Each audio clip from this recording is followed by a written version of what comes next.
of captivating, non-stop entertainment.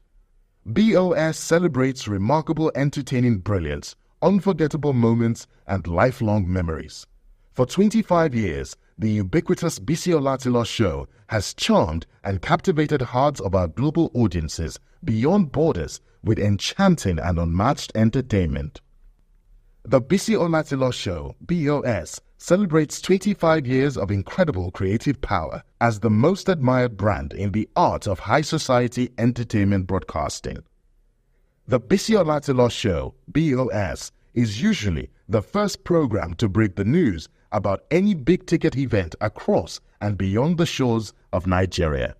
As the Bisi Olatilo show, BOS, celebrates its 25th anniversary of setting the pace and pioneering a very compelling and engaging style of celebrity entertainment broadcasting, 25 years on and still counting, BOS has embarked on a new era of 24-hour TV broadcasting with Biscon Television. Biscon TV, which is on terrestrial and satellite broadcast platforms, churns out news, sports, politics, business, as well as lifestyle and entertainment programs 24 hours daily. Biscon TV, which has a very strong presence on YouTube, is the fastest growing platform on YouTube and other social media platforms. It's a magnificent transformation from BOS, a weekly program, to Biscon TV, a 24-hour TV station which churns out general interest news, sports, and lifestyle and entertainment programs. More years of brilliant broadcasting from the stable of Biscon Communication Global Media Network beckons. Flooding, most common and recurrent disaster in Nigeria. Nigeria has two main climate seasons every year. The rainy season takes place between April to September, and the dry season, which is influenced by the Harmattan wind from the Sahara, is between December to March each year. Rainfall is one of the primary factors that can lead to flooding. Intense or prolonged rainfall can amount to water entering rivers, streams, and other water bodies which can exceed their capacity to safely contain it. This excess water then spills over into surrounding areas, causing flooding. The intensity and duration of rainfall can significantly impact the likelihood and severity of flooding. Climate change also plays a pivotal role in flooding due to a rise in global temperatures as the atmosphere can hold more moisture, leading to more intense rainfall events. Flooding is the most common and recurring disaster in Nigeria. According to a report in October 2022, flooding affected 34 out of the 36 states in the country and displaced 1.3 million people. Over 600 people lost their lives and over 200,000 houses were either partially or fully damaged. More than 2.5 million people were in need of humanitarian assistance, 60% of which are children. The World Bank has estimated the total economic damage from the 2022 floods, including damage to residential and non-residential buildings, infrastructure, productive sectors, and farmlands, at approximately $6.6 billion. Also, in October 2023, the National Emergency Management Agency, NEMA, issued an alert over the threat of rapid flooding along the River Niger and River Benue Basin, owing to the release of water from the Lagdo Dam in the Republic of Cameroon.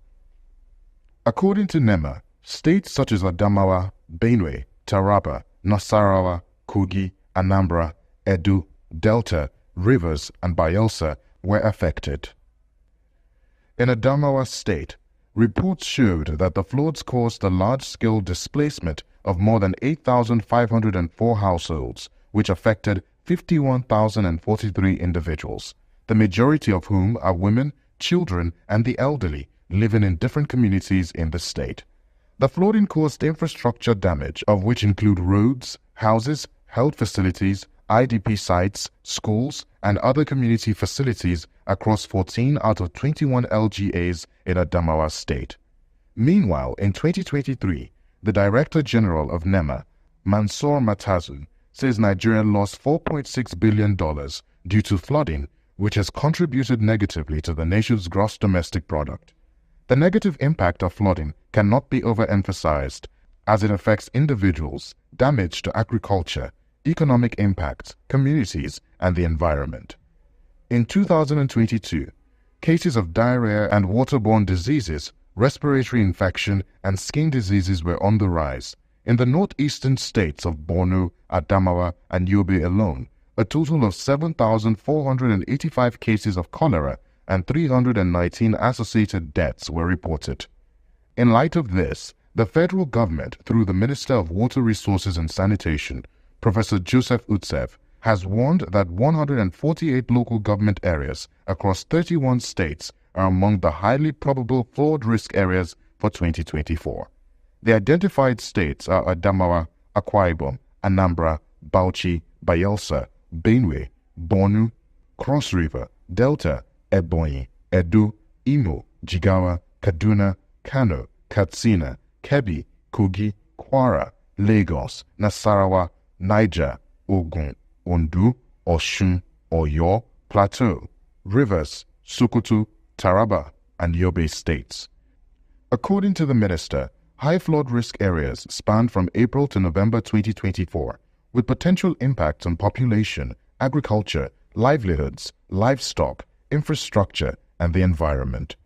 Meanwhile, the National Emergency Management Agency, NEMA, has begun to put in place proactive measures to mitigate climate impact as well as flooding in the year 2024.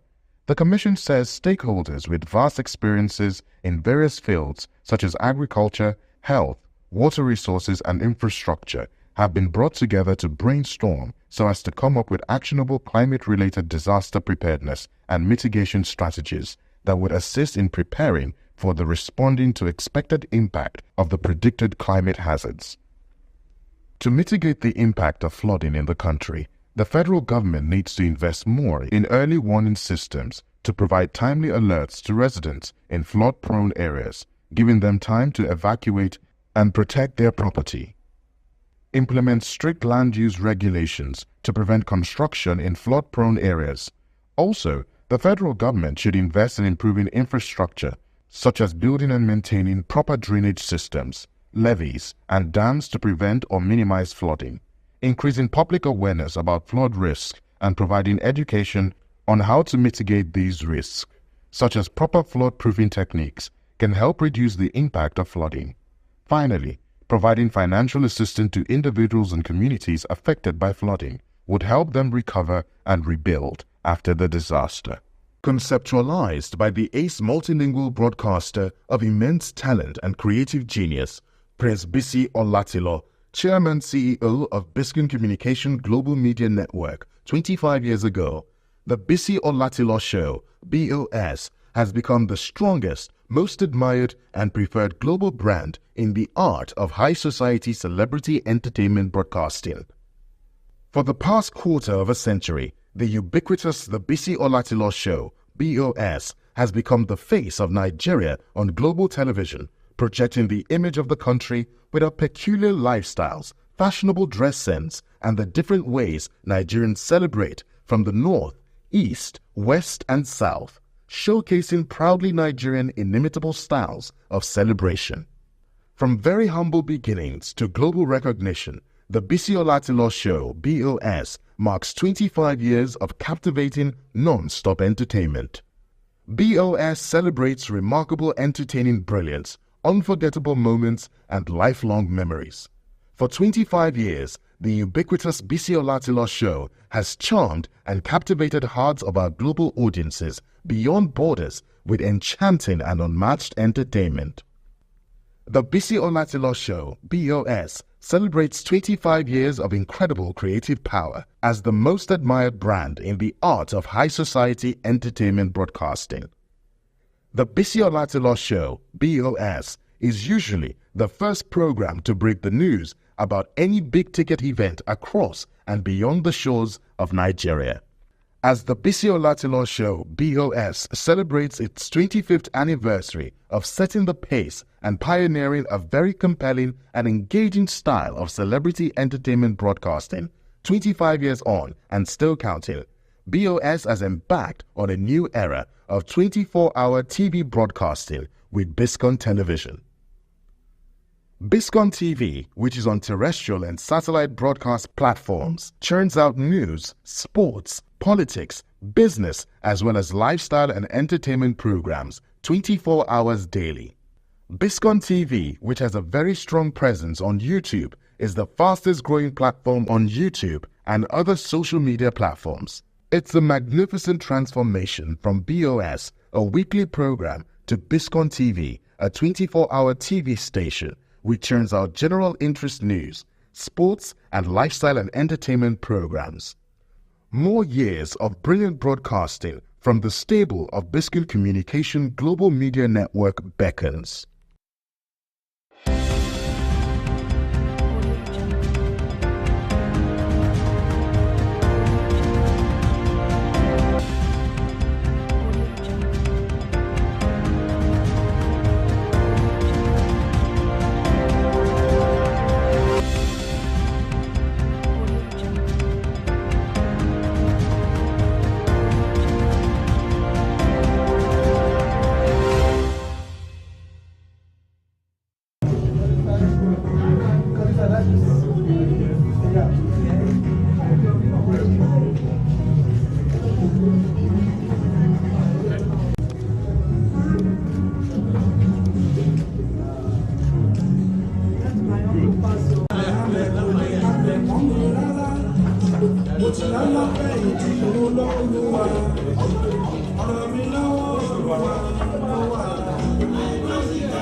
Macaulay Heritage Foundation, I'd like to welcome you to this wonderful occasion.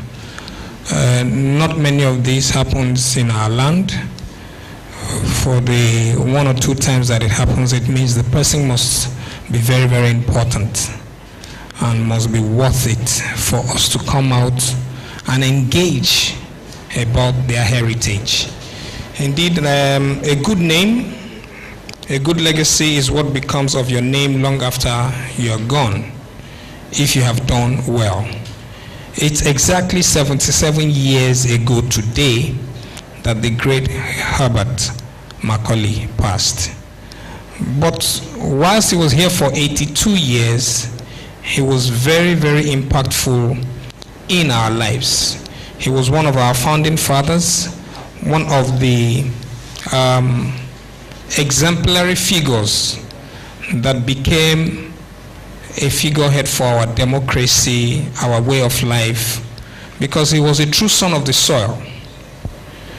If we look around the room, I'm very sure only a handful of people would have known the man one-on-one or seen or heard of him in his lifetime. 1942, 1946, Abi? Yes. It was a long time ago. So if I look in the room, maybe one or two people at the most. Everyone here came to know of him either through history in the schools or through the 1 naira note of old. But we were a bit lazy when it comes to doing research. So we only spent the currency. We didn't really want to know anything about the man until when it was exam time.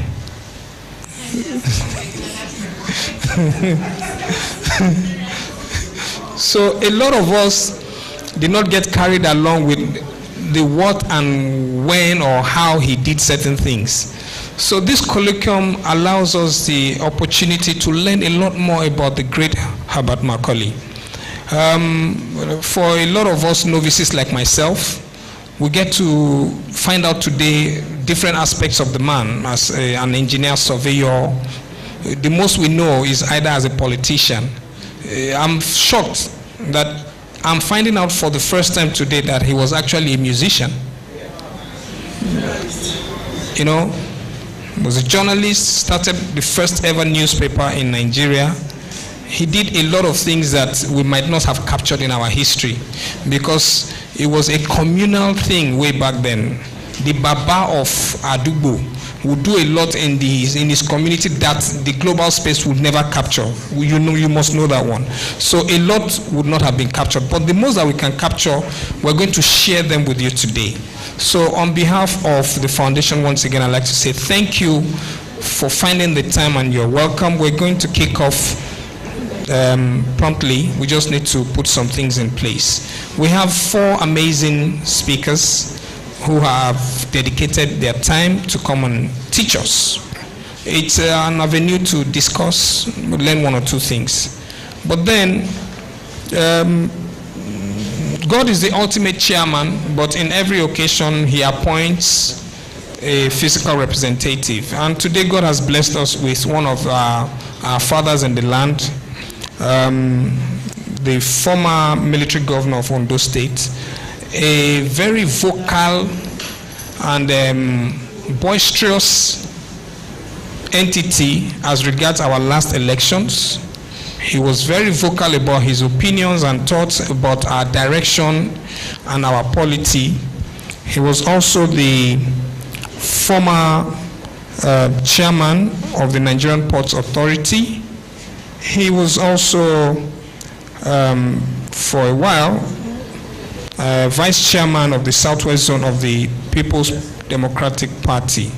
Ladies and gentlemen, when I said only a very few people might know of Herbert Macaulay, I think he is one of the few people who, as a baby, would have heard the name, but probably did not see him well before he passed, because he was born in 1945. Herbert passed in 46. So he was crying when Herbert was going. Ladies and gentlemen, please, can we please appreciate our chairman for the day, Chief Olabode Ibiyinka George. You're welcome, Mr. Chairman. You're welcome. Yes, please, please.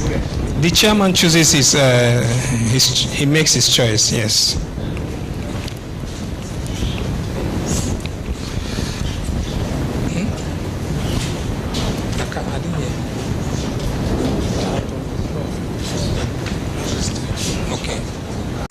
To pull him out. Sir, I'm sure you're coming all the way from Oshun.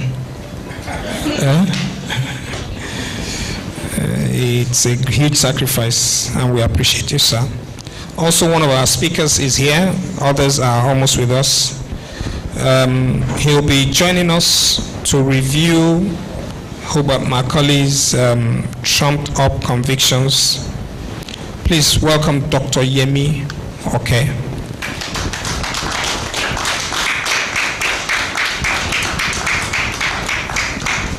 I have asked for a list of recognitions because I understand we have a room full. I'm sorry, sir. Apologies. Professor Yemi Oke, ladies and gentlemen. We have a room full of prominent people, so I would not want to offend any one of us. I want to get appropriate names and then recognize us as the program proceeds. Okay? I think I'm about the only person who followed the protocol of goes beyond when you now leave, they just mention streets after you. They name one area after you. It is that, yes, please, can I have it? It's the dry bone will rise again. The family of this Herbert Macaulay, they rise again. Baba, we thank you. When I was in primary school, I began to read about Macaulay in the history. But today, I know that he's a great man. He's a man of integrity. He's a man of caliber. If you have somebody like that today, Nigeria will not be like this. Father, we thank you that they rise again in this family. Baba, come and support them. That is why we need your presence in this place in the afternoon. Baba, come and take over. Everything they want to do, let it come from your order in the mighty name of Jesus Christ. Give us the wisdom and knowledge. All what we hear today, let it be for us in the mighty name of Jesus. You will begin great in wisdom and in knowledge. You will begin move forward in the mighty name of Jesus Christ. From the family and extended family, both Muslim and Christian, they will hear your name in governor, in the minister, and from today in the mighty name of Jesus. Thank you, Father. At the end of the day, let your name be glorified. Thank you, Jesus Christ. Thank you, Father. In Jesus' Yomi Williams, Khalifa, head of the Oriari family, and Basham all the way from Oyo State. Thank you so very much. I'll just read you a short welcome address from the Family Heritage Foundation. On behalf of the Macaulay Crowther Oriari Family Union, we'll welcome you all to the inaugural Herbert Macaulay Colloquium. The colloquium is basically the celebration of different aspects of a great human being, Herbert Macaulay, and his contributions in his lifetime to the development of Nigeria. To this end, we have invited 4 notable speakers to deliver papers on 1, engineering, as the first Nigerian registered engineer; 2nd, journalism, as the Nigerian to establish a newspaper; 3rd, politics, as the founder of the first political party, which is the Nigerian National Democratic Party, NNDP; 4thly, Yoruba mythology. He studied and practiced the essence of the Yoruba mythology. A lot has been said already, and we hope to learn a lot more. So we believe that these topics will further enrich your knowledge of who Herbert Macaulay was and his contributions to the development of our dear country, Nigeria. Nigeria is truly a very great country, and we hope that one day it will be great again. Please pay attention and hope you will all enjoy the day. There will be opportunity for questions and comments at the end of the program. Thank you all for taking your time to come. Thank you. Thank the organizers first for inviting me to be the chairman of this very special in the history of our nation. It is special because you know what is going on politically, the month of May. You think it's a coincidence? It is not. Papa stood out. He was born at the upper class of any definition in any country. He was educated in England at that time. Came back. He could have sat in his house without bothering anybody. But he looked around and thought, look, these are despite his own heritage, his own upbringing, he decided that the way to change the minds and develop the people is to get involved in politics. Because many times when I hear people say, this politician, I want to address the young minds. There's a difference between being a politician and being a politrician. You know, a politician is a man who canvasses to be elected on his own party based on the fact that he will go and serve the people using the resources of that land for the benefit of the people. A politrician is the one who goes there to use the resources of the state for his own benefit and his children. It's a world of difference. Papa served meritoriously. You know, I came from my mother's side, the Aganga Williams in Lagos, and Yomi also. Grandma, great-grandma, was her own mother was related to Papa Herbert Macaulay's mother. In our family house at Idumota there, we had the whole picture. of all the large family members of Herbert Macaulay. You know, Papa never stood and lived his life at the top trench of the society. He had friends from all the strata of life. You know his nickname? Ejongboro. You know what a snake does? A snake goes all over the place. He had friends at the lowest of the cadre and at the upper chamber. He wasn't a lawyer, but he had a very good friend. The Oluwa family, the chief Oluwa of those days. The British were fighting him on their landed property, which today is the whole of that Ajegunle area there. You hear Oluwa family, Oluwa family, Oluwa family. He fought, he supported them all the way to Privy Council in the UK. Today they are all benefiting from it. Baba Oluwa didn't go to school, the Oba, but he stood by him. So in 1922, he established, he knew he couldn't be going all by himself to try and change the British policies in this country. You know, 1914 was the amalgamation. The greatest disservice the British did to this country, merging Southern Protectorate with Northern Protectorate without any consideration for the people who are living here. I saw yesterday when they were inaugurating and the new King of England. You saw the love shown by the British, the concern, talking about 10-something when they started by William the Conqueror. They sustained it and modernized it. What did they do in all their colonies? We had our own culture here, but did they respect our own culture? Now, they had done what they thought was okay. I would advise that some of you, the younger ones, I'm happy, I hope they've started teaching you history again.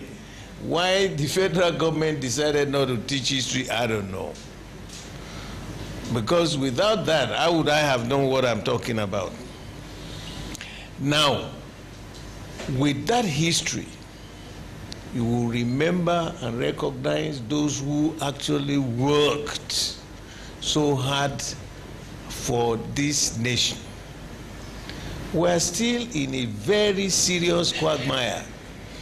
And when I got the invitation, I said, May. That's true. Papa died on the 7th of May. Now, 29th of May, everybody's been shouting, we must have president. He must be inaugurated. We must be full of prayers that the work of our fathers, the contributions of our forefathers will not be in vain.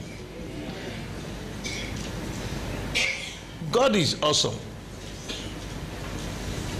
Whether you are a Muslim, a Christian, even the traditional people, there is always the Almighty, the one who is, who was, and shall forever be. The only God, one God. Papa served. Today, I'm a member of the Cathedral Church.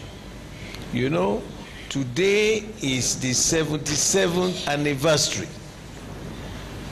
for the construction, the establishment of that Cathedral Church at CMS. Papa's house was just a walking distance from that place. So you could see that there is some kind of interconnectivity. He died on the 7th of May. The cathedral was established on the 7th of May. They finished the construction because we celebrated 77th anniversary today. The CMS Grammar School, which was across the cathedral on Odulami, that was where the CMS Grammar School was when we were growing up, before they took them to Bariga. The first African principal was the father of Papa Herbert Macaulay. So, politically, culturally, you see his own networking. And when you talk the tradition, he was ever so proud of being a Lagosian. He didn't sit in his room. Somebody said they didn't know that he was also a musician. Every weekend, there was a concert in the casting hall, which was his home. So the whole time, the whole period was service to the people.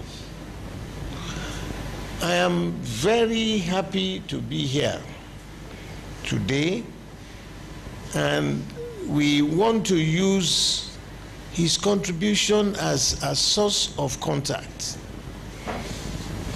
that we should try as much as possible with the media people to remind Nigerians that there's some people who existed before who sacrificed so much. The British were bouncing him here and there. Several times they put him in jail for flimsy excuses, all because he stood directly in front of them and said, look, I was educated in your country, well educated. Papa was an engineer, he was a surveyor, was a musician, he was an all in all. At that time, the first Nigerian politician was Papa Herbert Macaulay. 1922, he established the NNDP, the first political party. He adopted Nnamdi Azikiwe when he came back. When he was the one that first came back to Nigeria. Dr. Nnamdi Azikiwe adopted him as his son. He didn't care whether he was Igbo or he was Hausa, he was this. What happened to Papa before he passed away? He went to the north. You remember how terrible it was in those days to travel from Lagos to the north, conversing, convincing our northern brothers for the need to have independence. It was when he returned, he now caught pneumonia. Simple pneumonia. And he passed away. But he left an indelible mark. The young minds find out. We have history, we have people. The greatest problem Nigeria has today is leadership. No commitment. It is self-seeking.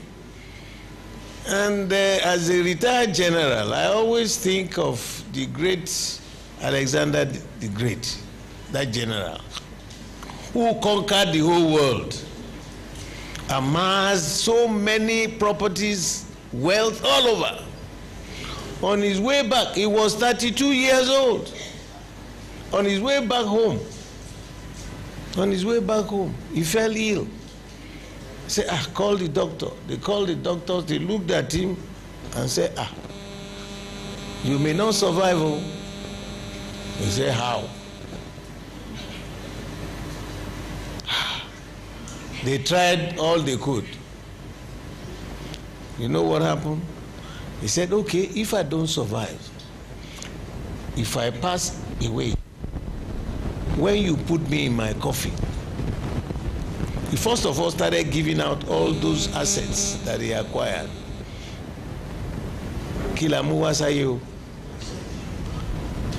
The day you go, Kilomulo. He said they should put his two hands outside his coffin so that people will know he had nothing, that he was taken away.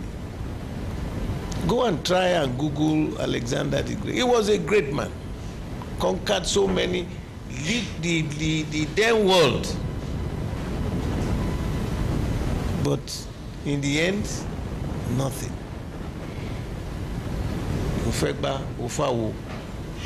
You want everything to yourself. What about your neighbor? What about your people? This is why some of us decided, because great-grandma died in which year did I graduate? 1970. My great-grandmother passed on the messages. So she didn't know she was preparing us. I have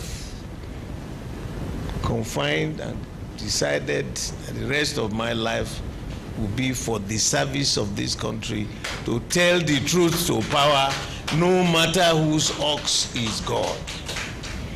Let us continue the good work of Papa, and so that people would know that, you mean this kind of man existed in this country before? Maybe it will be that contact point for us to balance and cross-check this man. Who is this man who is asking us to make him president? What has he done before, even to himself or to the society, that to be the leader of this great nation? I believe very much in Nigeria. As a soldier, you know, we took an oath to defend this nation. It is the civil side of it now, from being military back to the civilian side, that I realized that it's a world of difference. You know, in the military, if you look at somebody's rank, you expect certain things he must do, and certain things he must not do. And if he does those things he should not do, the punishment is instant. But you can't do that in the civil life. It's a new training, but it shall be well with this country. I can't hear you say amen. Amen. We believe in it. These are trying times for us. Let our justices have the fear of the Almighty God. Tell the truth. I am not a lawyer. My brother here, my cousin, is a lawyer. We are not learned, they tell us. But at least we read English for primary school, for secondary school, for university. I can read. When they say A, B, C, D, and something, it's pure English. That's not legal. So let them fear God and tell the truth.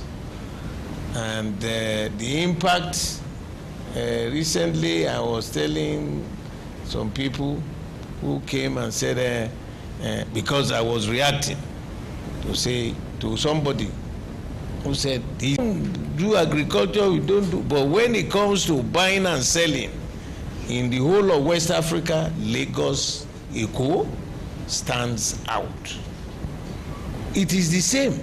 When Papa was there, he was living at Egbeti. So please, those who are going to go into details to educate the young minds and educate our society to prevent this disaster. Since 1960, we haven't gotten it right. Leadership is a problem.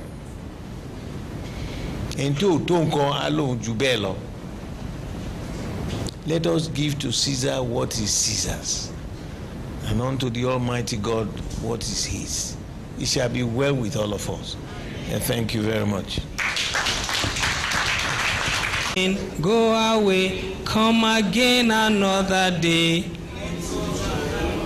Now this is the landing point. They said rain, go away, come again another day. Let me give you our own version, and you see how impactful ours was. Ojonro.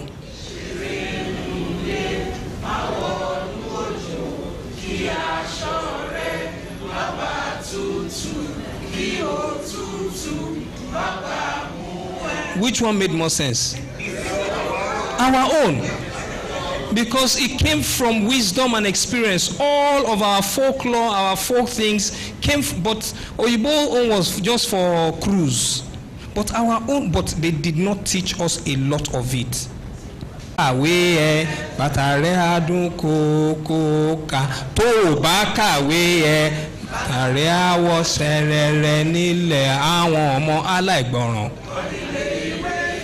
wọn kò fokù séhun tó lùkọ́ wọn kọ́ wọn bolùkọ́ ní kán kàwé wọn sì máa ṣeré ká wọn á jẹun wọn á gbòdò.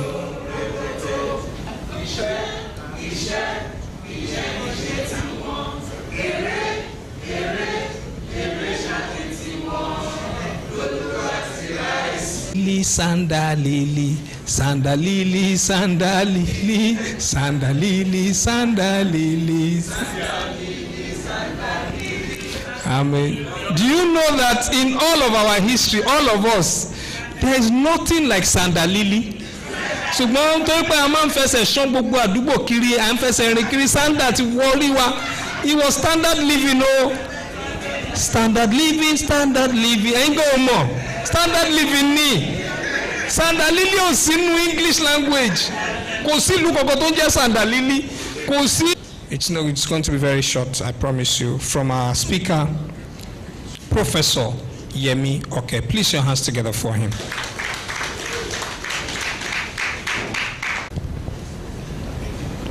Let me sincerely appreciate the chairman of today's occasion, a distinguished Nigerian, a nationalist, a freedom fighter, a warrior,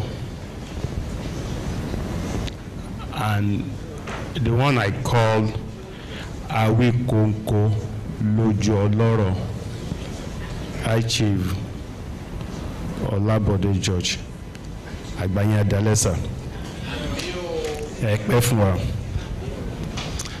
Let me appreciate other members of the high table as I crave your indulgence to stand on the already well-established protocols. My mission here, I was told, initially was to stop at talking about the trumped-up conviction of Baba, of course, to stop him from attaining any political office. But subsequently, the organizer also informed me late that because everything that happened to Baba had to do with politics, myself being a professor of law, also born into political arena, and I've been very active in that area without taking my career away from me anyway. Just like Baba, we are not professional politicians. Chief Olabode, with extreme regard, is not a professional politician. Baba Herbert Macaulay was a professional in politics. That's why they had a second address. They had streams of survival. They were able to speak truth to powers. When you're in the military, is a profession, I'm sure you know. Olabode George remains first and foremost a military man, trying to instill military decency into politics. I was born into a political arena when my father was detained in the days of NCC and or whatever for all kinds of Trump-up things. And I had early exposures to politics before I could even finish secondary school. But I was determined to become a lawyer and still continue my trouble with them in politics. And I'm a professor of law by the grace of God 4 years ago and still counting. But I don't like the kind of politics we play.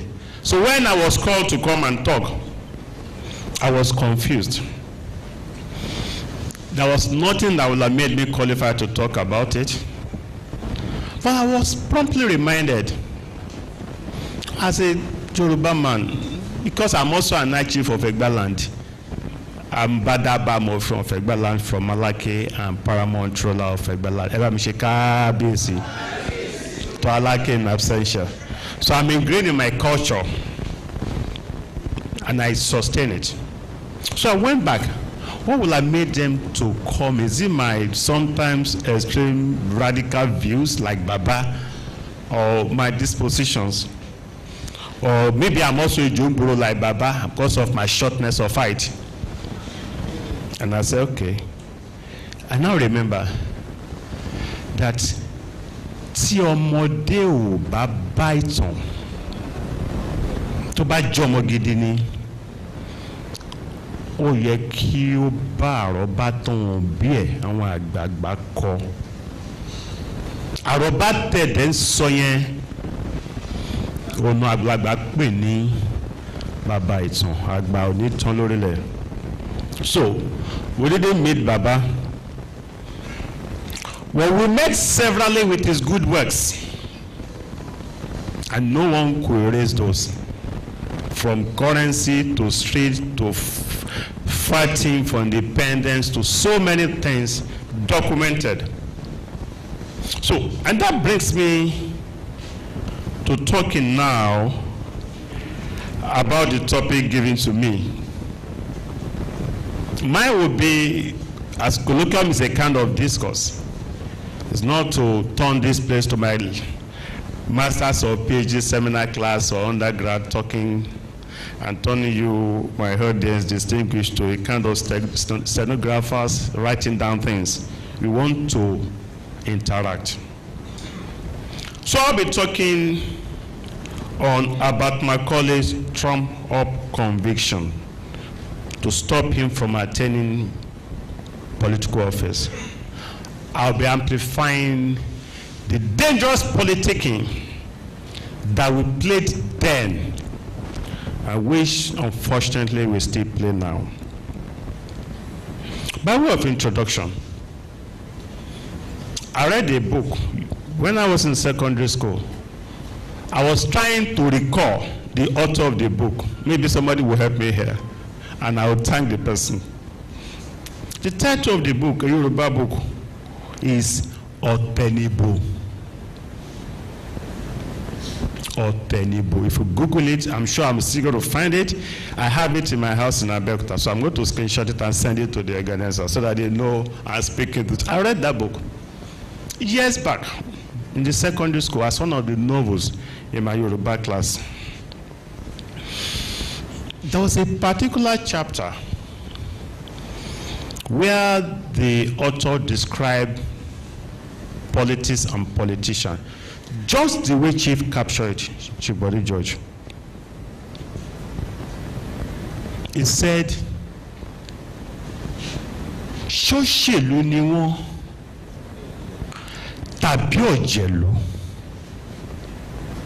ọ̀ràlú ni wọ́n àbí ọ̀tàlú, òṣèrú àbí màdàrú. And I concluded, all of the above. All of the above. The contemporary politics we play in Nigeria and the manner of manifesting reckless politicking will make one to describe an average politician. We have a few exceptions though, as Madaru, Oshelu, Ojelu, Oralu, Osheru, everything. They deviated from what Baba left as a legacy, which forms the basis of my half politics and half law presentation. As we all know, by way of background, Herbert Macaulay, of blessed memory, for whose fondest memories we are all gathered today, was an iconic figure In the history of Nigeria's struggle for independence, no one can take that away from him. He was a nationalist, a distinguished politician, a radical social reformist who fought tirelessly against colonial oppression to liberate you and I. On the 24th of June 1923, few years before I was born.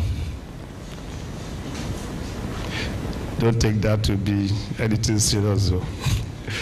On the 24th of June 1923, he founded the first political party in Nigeria, Nigerian National Democratic Party. But for strange reasons,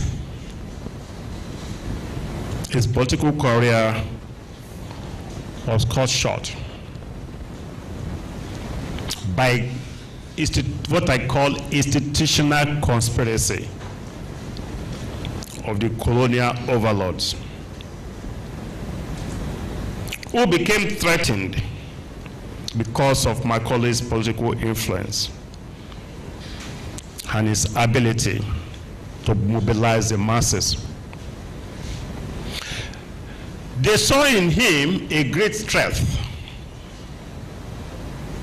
to their misplaced colonial rule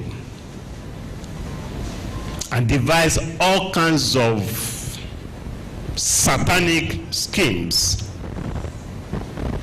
to stop and halt his political ambitions. One of such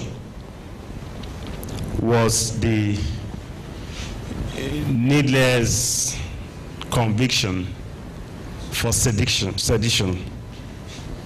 What is sedition? I had cause to write about somebody. I'm sure some of you may like me, some may not like me. There was a young lady, I won't mention her name. She wrote something about Nigeria and an election. And I didn't like what she was trying to do because I felt that was not nationalistic enough. Being a privileged Nigerian abroad doesn't mean she undermine those of us who are still aspiring to go. That's the way of quotation anyway. I made it clear that some of us have been there, even had the status that he now professes decades ago. So I wrote, I call it seditious stuffs. So that made me to appreciate the dynamics of sedition. But the kind of sedition deployed against Baba was not the one in that context. This was purely for political reason. The colonial law on sedition reads, whoever by words, because to understand whether the conviction was right or otherwise, we need to know what is sedition in the context of the word. I will paraphrase. Whoever by words, either spoken or written, brings or tends to bring into hatred or contempt the government established by law in southern Nigeria shall be punished with imprisonment, which may extend to 2 years, or with a fine, or with both imprisonment and fine. Whoever makes, publishes, or circulates any statement, rumor, or report with intent to cause or which is likely to cause any officer of the government of southern Nigeria or any person otherwise in the service of His Majesty to disregard or fail in his duty as such officer or servant of His Majesty shall be punished.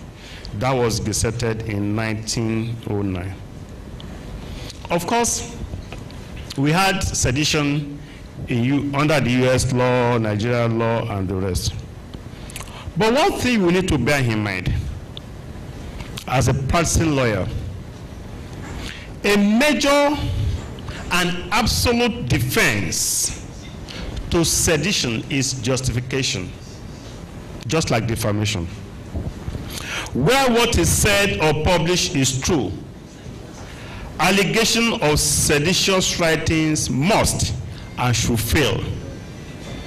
Where what is said or written is true, the allegation of sedition must fail.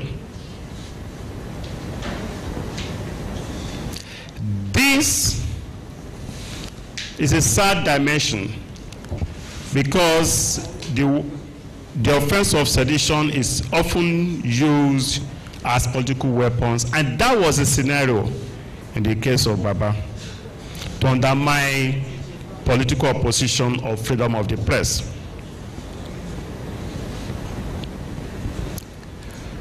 The state was determined to shut him down politically because it was perceived as a dangerous elite in his restrictive, of course, they said Asian was a dangerous elite.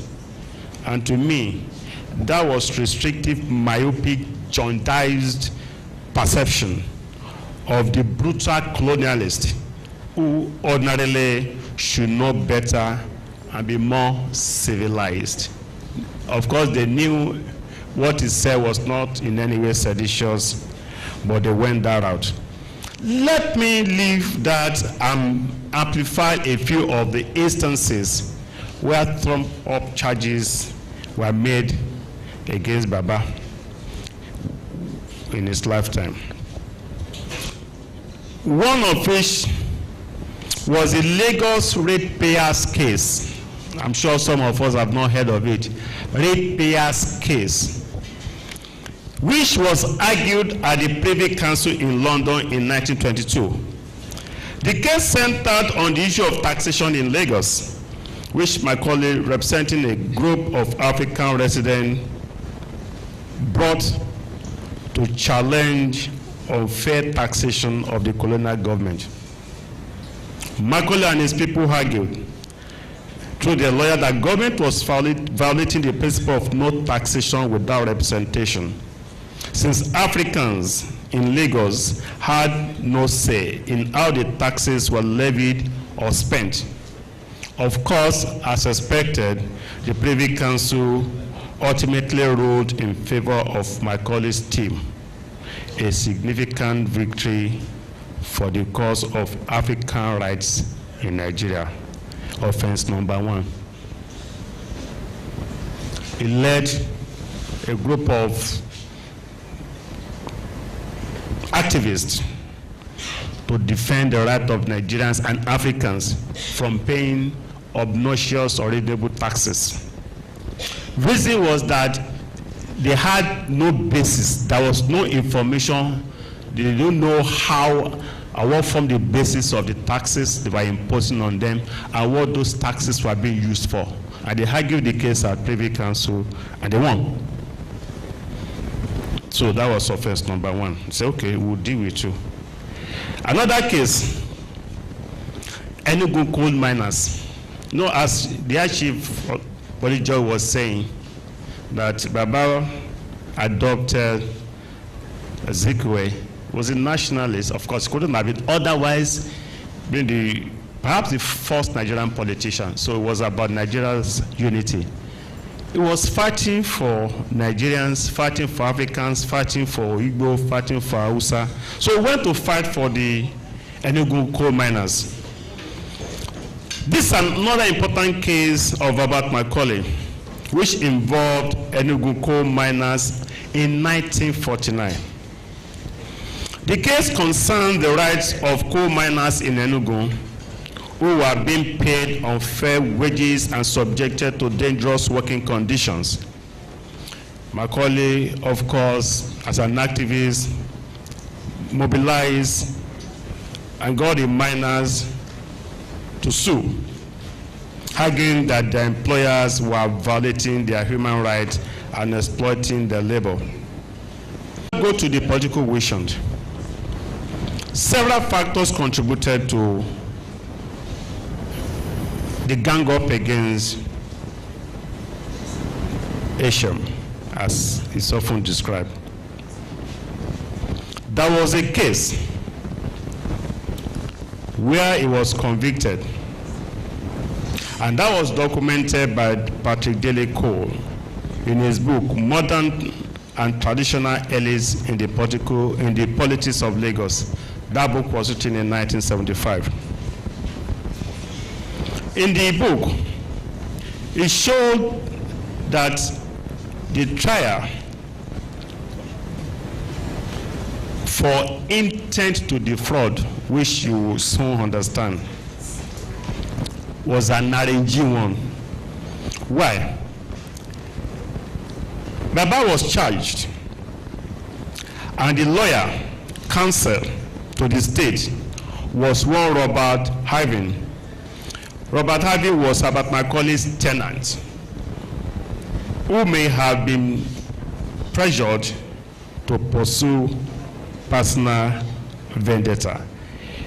HM had obtained a court order to evict him in December 3, 1912. And the same person who was evicted, a tenant that was evicted, was the one the colonial government got as a prosecuting counsel. Your guess is as good as mine. He was prosecuted and miraculously was found guilty. And they further compounded it, making it impossible for Baba to get his bail perfected because there was no police magistrate to sign papers. And they detained Baba. Bas Popov. That's intent to commit theft. They can say, you look at that Baba's meal with the intention of stealing it. Even the devil does not know what goes on in anybody's mind. And then somebody was jailed for intent. Well, took a view of the travails of Baba and the way the colonialists were holding him down here and there, charging him left and right, simply because he led the struggle for our independence. That was it. And in fact, these people were crazy. This is their leader. They wanted to chase us away so that we will no longer be their colonial overlord. We will teach him sense. That was it. Our Lord said about Macaulay, describing him as, quote, ultra radical, intensely nationalistic, virulently anti-white. Ultra radical, intensely nationalistic, virulently anti-white. Baba wanted them to go, showing that they were better intelligent than they were, and they could administer and govern their people with the fear of God and decency. That was the offense. The last one now that really brought the treason was what is called the gunpowder plot case. That was really treason and other stuff. You know, during Baba it was treason, it was sedition. During the time of Awolowo, it was During the time of Baba, it was sedition, which means an offense against the state, trying to undermine the authority of a state or a government. During the time of Awolowo, anybody below 50, what was the offense then? In the case of Awolowo, it was treasonable felonies, the same way as they were going against Baba. So all these things had been there. So let me briefly go over the gunpowder plot case. The case had to do with the decision of the Privy Council, which ruled on Oba Esugbaye Eleko.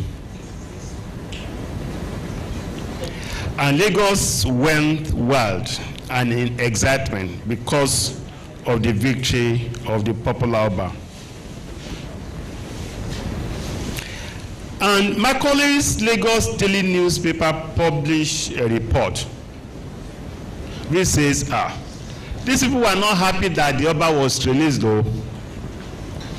That maybe it was a setup. No journalists then were very smart.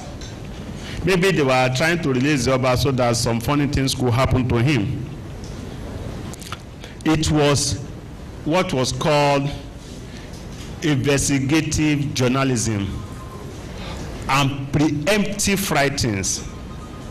You don't wait until the harm is done. You blow it open that some funny things were about to happen. That was exactly what happened. So after the exile of Esugbaye Eleko by the colonial government, became a verdict of public opinion that the unfairness for what it was challenged, that some things were about to happen. So that was published in Lagos Daily News. Of course, that was Baba's paper. And this led to the investigation of Macaulay simply because it was published in his newspaper. He was convicted. It was alleged by the administration that he wanted to undermine the regime. And he was convicted and sent to prison. His conviction was widely regarded as a political maneuver to prevent him from attaining any political office. And they succeeded in that, sadly. The charges were trumped up clearly, and he was unfairly targeted for his political views. Later development proves this to be absolutely true, and this raised serious questions then and now that the career of a man who had dedicated his life to the service of his people was put on hold. About Macaulay's case was a lesson for all of us. Myself as a lawyer, I found that the evidence against him was weak and that the prosecution was politically motivated to prevent him from running for political office. At the end of it all, it remains in the annals of history that Abat Macaulay's conviction was a politically motivated move to stop him from holding political office in Nigeria. The evidence against him was questionable. The trial was patently biased. Macaulay was unfairly targeted, and his conviction was a blatant miscarriage of justice. The case of HM further amplifies the contemporary challenges and the quest for an impartial judiciary, to the struggle for independence and the fight against colonialism remains an aspiration to many Nigerians and widely recognized and celebrated globally. He wanted to lead Nigeria. He wanted Nigeria to be free. He wanted our rights to be recognized. He wanted us to live as decent, civilized people. He wanted a prosperous Nigeria. He desired the Nigeria of justice and fairness, a Nigeria where the press will be free to write and diligently discharge their constitutional duties as fearless journalists. All these were made impossible. Despite facing opposition from the colonial authorities, his selflessness, courage, and determination in the face of adversity serve as a reminder of the sacrifices that must be made in the quest for justice and freedom. He made his own. Are we making our own? Overall, Nigerians who about Macaulay tremendously and its legacies from being shattered or destroyed. His tireless advocacy for justice and equality helped to lay a very strong foundation for a just and democratic society in Nigeria. But sadly, it appears the foundations that he laid have been or is being recklessly and carelessly eroded. Well, all hope may not be lost after all, as you hope for a new and better beginning in the next political dispensation under a new president. We have no option, but we must hope and pray, particularly because the incoming president is also a Yoruba man and a political son or grandson of Abat Macaulay. The challenge, grandson, political grandson. What I mean, I'm going there. I will explain. Every Nigerian is a son or grandson, a daughter, granddaughter, or great-granddaughter of the owners of what you call Nigeria. Afiomale ló máa fọwọ́ sí ju ilé bàbá ẹ̀. Yorùbá ni mí, ẹ ká fi tó kù sílẹ̀. As you say, Yorùbá ni bàbá, Yorùbá lẹni tó ń bọ̀.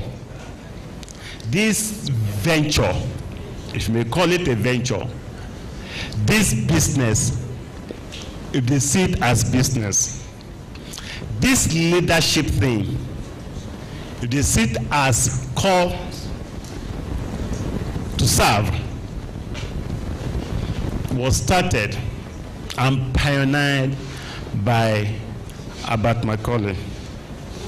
So the only option that you have is to choose to leave the legacies of Abat Macaulay. If that happens, you'll be written down in history as Omoko. If you choose or opt to undermine legacies of Abat Macaulay, as a Yoruba man, you'll be recorded as Omoale. I will choose the part of history we want to belong. If it were to be somebody from the East, we will still make reference to him or her as either a son or daughter or grandson or granddaughter of Asia, because this so-called politics we are playing was invented by Abat Macaulay, so that Baba would not have died in vain. Let me be optimistic.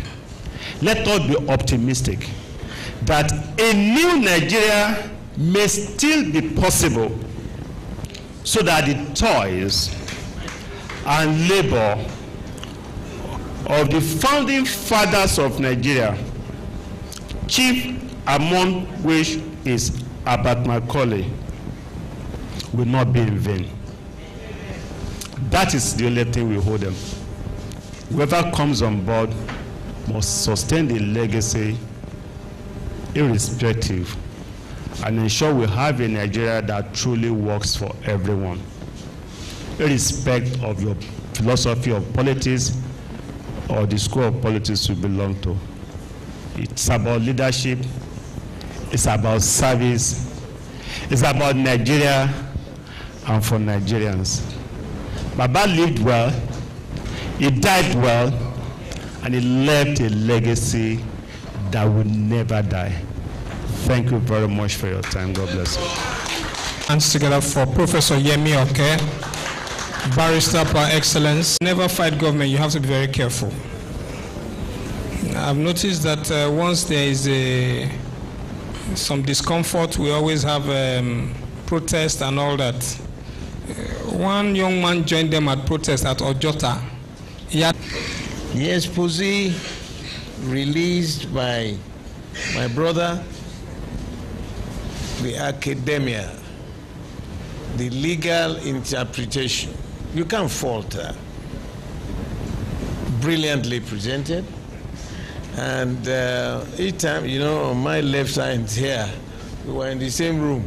He was in the academic north, I was in the academic south. He was in the faculty of law, he's also a lawyer. And we were in engineering. Each time we talk, they say we are not learned.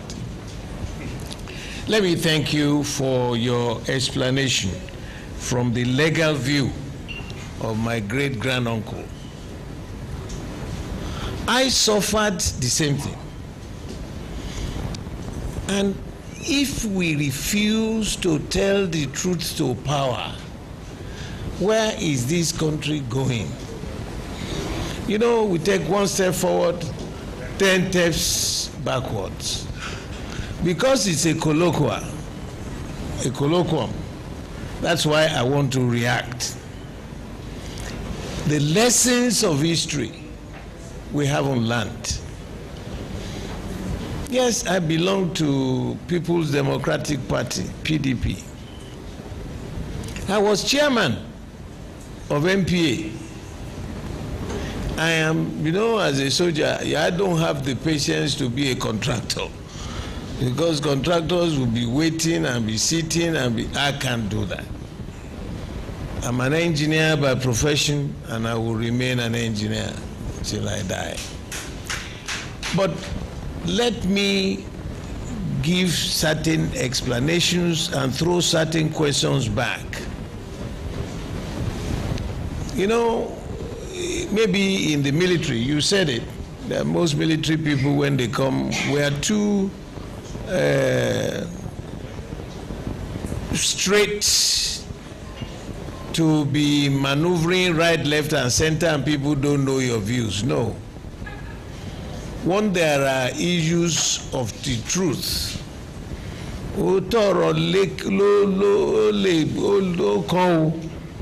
but if we don't stick on it, we will end up in the doldrums of failure. Now, we were doing our job jejely there in MPA.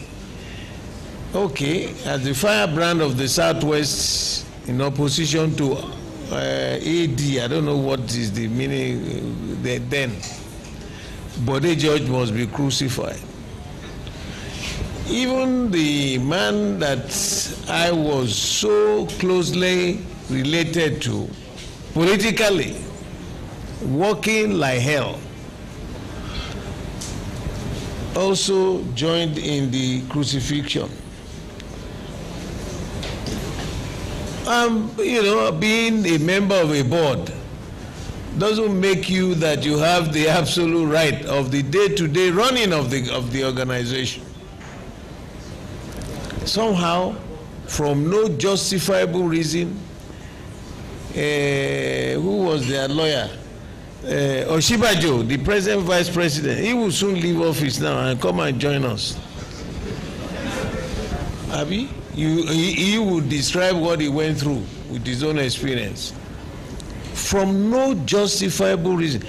My cousin, Yomi, was also in court when we were in Kirikiri. This young man, Oyewole, we appeared before him. They said we split a contract.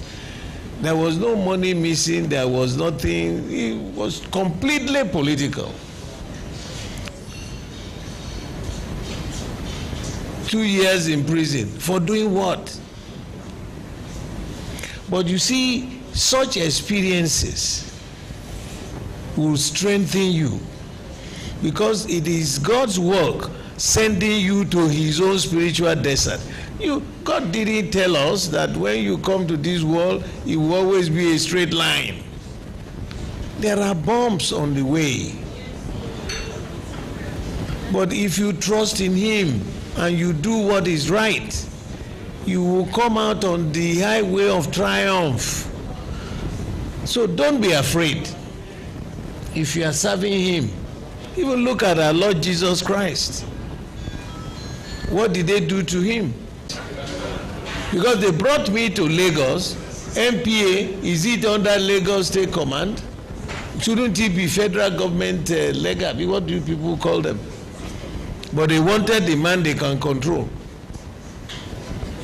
But here we are today. That experience has gone, and I'm still here. But we talk about it to teach the younger generations, don't be afraid. If you are destined to have that experience, look at Mandela.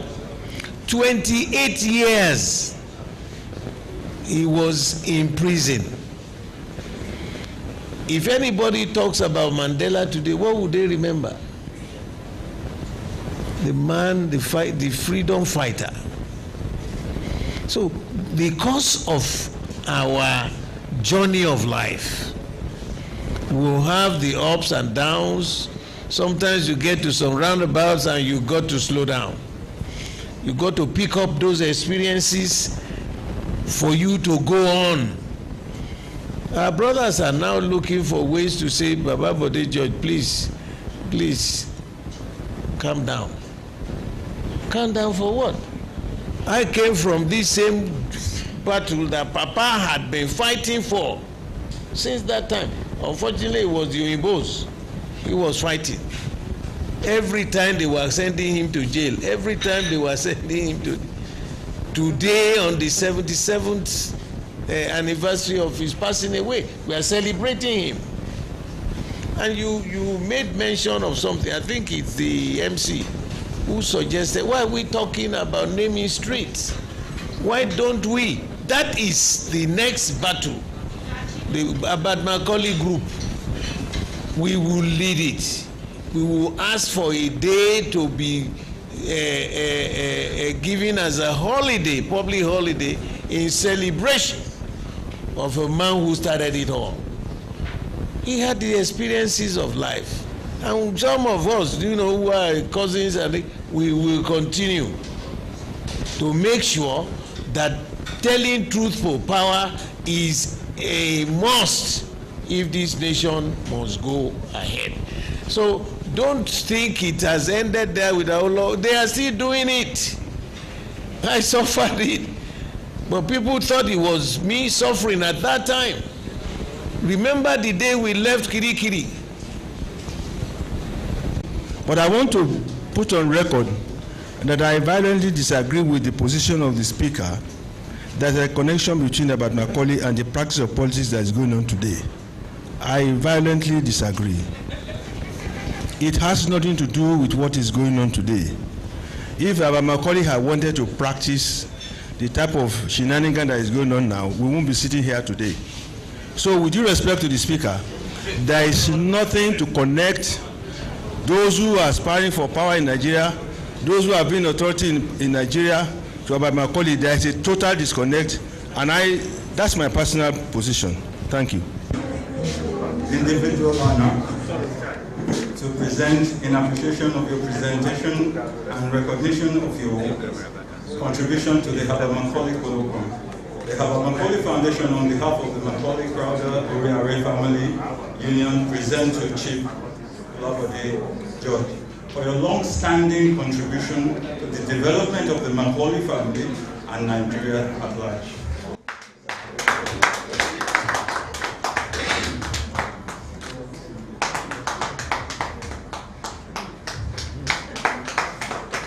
I appreciate you will find a special place in my living room. That the first Nigerian politician is given a day of recognition in the annals of our history, so that every year we will celebrate that day like they have the June 12th. Yeah. The first Nigerian who established a political party. Although we are still rumbling and tossing, but we will get there someday. Amen. Thank you very much. So don't give up. I will take back his house, Kirsten Hall, that was knocked down to build the post office. General Post Office. Can you imagine that? And that was my discussion with the chief, and we are committed to that. Yes. We must have that. Thank you. We will put a museum there. Standard living, no. Standard living, standard living.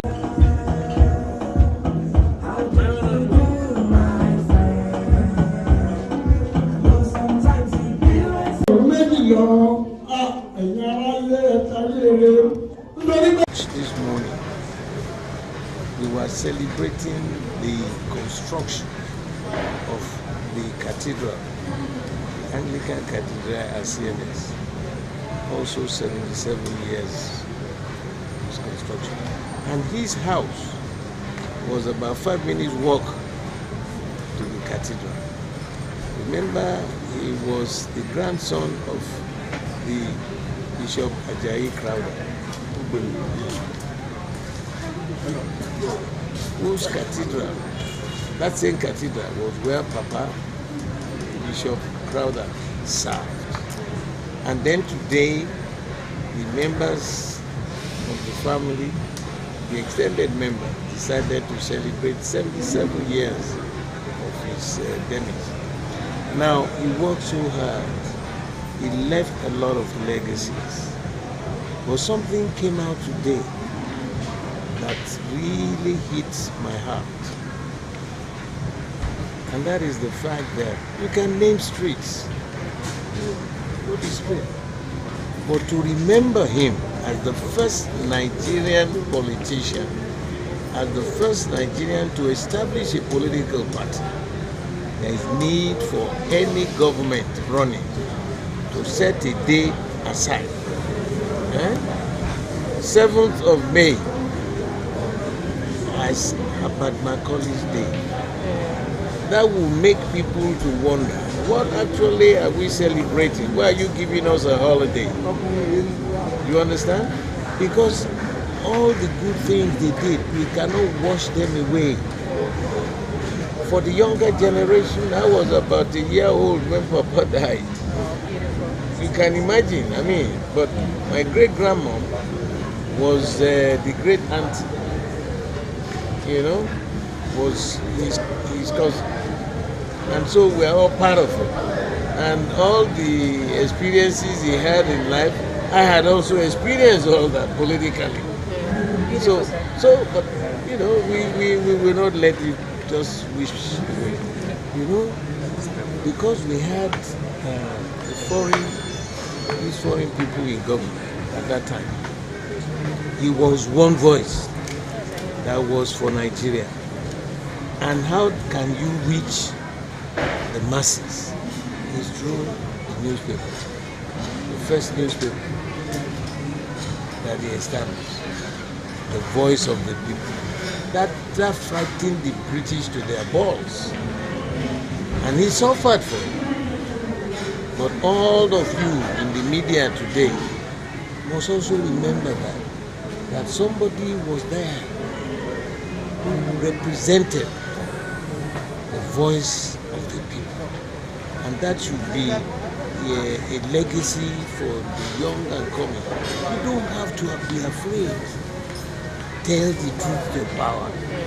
That is the only thing that can liberate us from this quagmire we found ourselves. Yeah, people may own newspaper, own television, own this one. Look at what has happened to Fox News in America. Because there will be a day of reckoning. If you don't remain on the path of honor. So, you see, I'm talking through the political angle. The guy who gave the lecture, the professor, spoke through the legal angle, and now you have brought out the journalistic. He contributed so much, and we shouldn't wish him away. Attainment of social equality, economic security, religious tolerance, and political freedom. Let us perpetuate these ideas of freedom. They can be realized in our lifetime. It is our duty to hold aloft this torch of democracy so that our posterity shall be free. It is an obligation for us to prevent repetition of the fatal mistakes of living in faith servitude and in want, even in the midst of plenty. Let us venerate the memory of our fallen hero because he has paid the price of leadership. Let us perpetuate these ideas of freedom because he has discharged the penalty of leadership. Let us erect a monument on this sacred spot as a fitting climax to his glorious life, so that we can close a page on our national history and open a new chapter in the story of our onward march towards the attainment of freedom for our country. Thank you very much. It is we are playing now. That's a major challenge for all of us as a nation. If the great-grandfather of politics started a journey that was meant to take us to the destination, and we are headed the wrong way, it's a challenge on every one of us that we have to retrace our steps. Unfortunately, the only way governance is run is through politics. And we can't point to a particular politician that has stole the decent part of Baba. So the journey is still a very long one for us.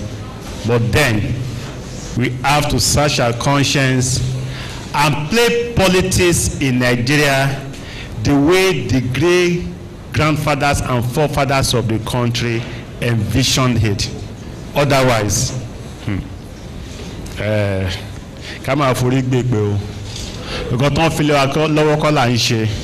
from the beginning, he's been forthright, he's been supportive, and I've been blessed and educated by his summation and expose on the legal aspects of the issues that Abba Macaulay faced.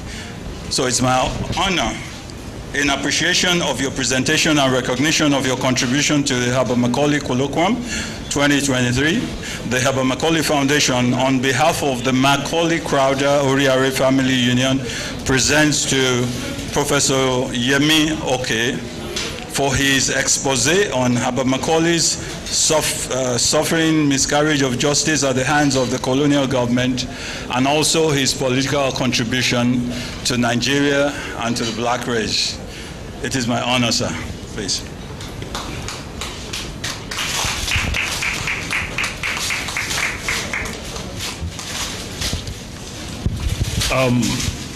On behalf of myself, of course, my family, I'm indeed very grateful. If you have a recognition from anything about Macaulay, it shows who you are. And you should live to manifest the expectations of the brand. I'm very, very grateful. I will, for a very long time, cherish this, and I will keep it in the most special place in my house. Thank you, and God bless you. ọmọ màmá wa bíjẹ́ lọ bẹ́ẹ̀ ni ò padà rárá ọmọ Reverend Thomas bàbí tí bó dọ́rùn oṣù ọ̀run rẹ̀ wọ́n bí wọn ní ọjọ́ kẹrìnlá oṣù kọkànlá 1864 àwọn ní ẹ̀ẹ́dẹ́gbẹ́ ACS nílẹ̀ Nàìjíríà nílẹ̀ Yorùbá ń bí bàbá orí kí mo fẹ́ mọ̀ ká orí adé àrà Òṣùmẹ̀yẹ ọmọ àràmọ́ ohun àbárà orí adé màràtẹ̀ ó fi orí adé bẹ́ epo sára bàbá ìsàlẹ̀ kò bínú ẹnì kọ̀ọ̀kan ìgbà tí bàbá wa ń bẹ láyé bàbá wa Macaulay gbogbo ìlú ojú ṣe ní sànú ẹnì kọ̀ọ̀kan ìwà tí wọ́n wù títí tápẹ́ gbogbo wọn tà ná wọ́n yàwòrán wọn síbẹ̀ iṣẹ́ gidi ni wọ́n ṣe àsìkò tí bàbá wa wà lórí àlééfà kan tó jáde láyé mọ́tò tá a rà lágbẹ̀rún 15 kọ̀mọ̀dú 2,000 lọ ẹ̀yin aráyé ẹ̀tàrí èrè nítorí pé ilé ayé asán ilé ayé òfo ilé ayé àfọwọ́bàfílẹ̀ ni gbogbo ẹ̀yin ọdún pátápátá borí ni mo kí sísá Adéọlá mo kí yín o ẹ ò ní mọ sàárẹ̀ ọmọ wizard of casting hall ẹ̀rùtàràkà chief ìbíyín kánkán bẹ́lẹ̀ ní àbọ̀ròde Adémọ́lá Gaston ò ní mọ sàárẹ̀ ọmọ chairman Macaulay ẹ̀rùtàràkà Ọlábísí Saheed ò ní mọ sàárẹ̀ ọmọ ìbídàyọ̀ Macaulay ń kọ́ èrúdàdà Macaulay ò ní mọ sàárẹ̀ ọmọ ẹ̀yin ọmọ onísàárọ̀ ọ̀wọ́n gan ọmọ oníbú ẹja kì í ṣe àkàṣà nígbà agbẹ́dàgbà ń sàrò àtún arúgbó ṣe lóge irú ọmọ òjìní fún jẹ ẹrù ní tàràkà ìbàlọ́wọ́ Olódùmarè ọba akọ́dà ayé kábíyèsí ọba ṣẹ̀dá ọ̀run orójú àfúnmẹ́rí ọdẹnu àmúṣọ̀rọ̀ ọ̀rọ̀ gbẹ́nu àmọ́ ènìyàn fún àwọn oníṣẹ́ ńlá nítorí oríkìlì olúwa fún kí mọ́ bàbá wa ẹ má ṣe gbàgbé mi ẹ̀nà fákẹ́wì tí ń yà fún mọ́tò ìbàlọ́wọ́ Olódùmarè ọba akọ́dà ayé kábíyèsí ọba ṣẹ̀dá ọ̀run orójú àfúnmẹ́rí ọdẹnu àmúṣọ̀rọ̀ ọ̀rọ̀ gbẹ́nu àmọ́ ènìyàn fún àwọn ọba oníṣẹ́ ńlá ó dókun òkúrò nínú omi ọdọ ọ̀sọ̀ sámìtòdò ògèdèkè síbò tó kárí ayé ìṣòwò Olódùmarè ni ẹ̀yin ọmọ bàbá Macaulay òní tàràkà ìyà òní jẹ́ ìyè òní pòfò lábẹ́ olúwa ọba ẹ̀sàánú akéwì tí ń yà fún mọ́tò láti ìgàndò Ṣọlọ́mọ tí wá síbí wọ́n ṣàlẹ̀ fún bàbá ìfọ̀ ọmọ ojúlé fún jẹ ẹgbẹ́ onígbàrọwọ́ ìwọ̀n dànù ọba akọ́dá ayé ẹ̀ṣọ́ ń délé àbára nínú olúwa ẹ̀ṣẹ́ ẹ̀kú àgbọ́dìde ilé ìjọ òní bàjẹ́ mọ́ ń lórí ẹ̀yin ọmọ bá wá ẹ má ṣe gbàgbé mi ẹ dákun ẹ ṣàánú akéwì tí ń yà fún mọ́tò ẹ ò ní mọ sàárẹ̀ ọmọ ẹ̀yin lọ́mọ. One of the greatest journalists and practitioners of the art of journalism came into the building. He is the most profound broadcaster ever in Nigeria. Please, let's pay attention, please. He is the most eloquent and he is the most successful journalist in this part of the world. Yes, he has been on our radars for more than 4 decades or 5 decades. But for people like myself to succeed in this line, because as a seasoned master of ceremony, he was the one who held us by the hands and took us to the marketplace. Today he is a special guest here and is going to be speaking on one of the aspects of Baba's life, journalism, because he is more than qualified in the subject matter. He was the one who, sir, excuse me, sir, please, sir, please. I'm introducing a king, please. He is the reason why I'm here today. He said, Kofi, you have to go and do that. They no born me well to say no. Because we watched him grow up and he has been an exemplary figure of humility, integrity, and uprightness. Ladies and gentlemen, please, can we put our hands together for Prince BC Olatilo, President worldwide of BC Olatilo Television. Biscon globally. No, you can stay here, sir, if you want to. They are the ones that fly. The airport is in Amasoma. If you remember La Mesia, you remember Amasoma. Anyway, I went to the burial of the father of the governor. He had told me about this, and I said I had to come. But me, Gladstone and I there's nothing we haven't discussed on this issue. On our platform, we've had him on. I'm sure Lumide Shokoya is here. Yeah, he has taking him on the aspect we're here for today. So I actually am happy that Chief Body George was also here. I had helped him by the jugular, and he said, "Bisif is for you, and in fact, this is my family." I said, "I'm happy." Then is my sister still here? Bimbo Loide. Thank you very much, Bimbo. You are fantastic. That's the Amazon. Have you heard her voice today? Hey, could you sorrow? It could possible. That is the only woman that, I mean, when she was there on NTA,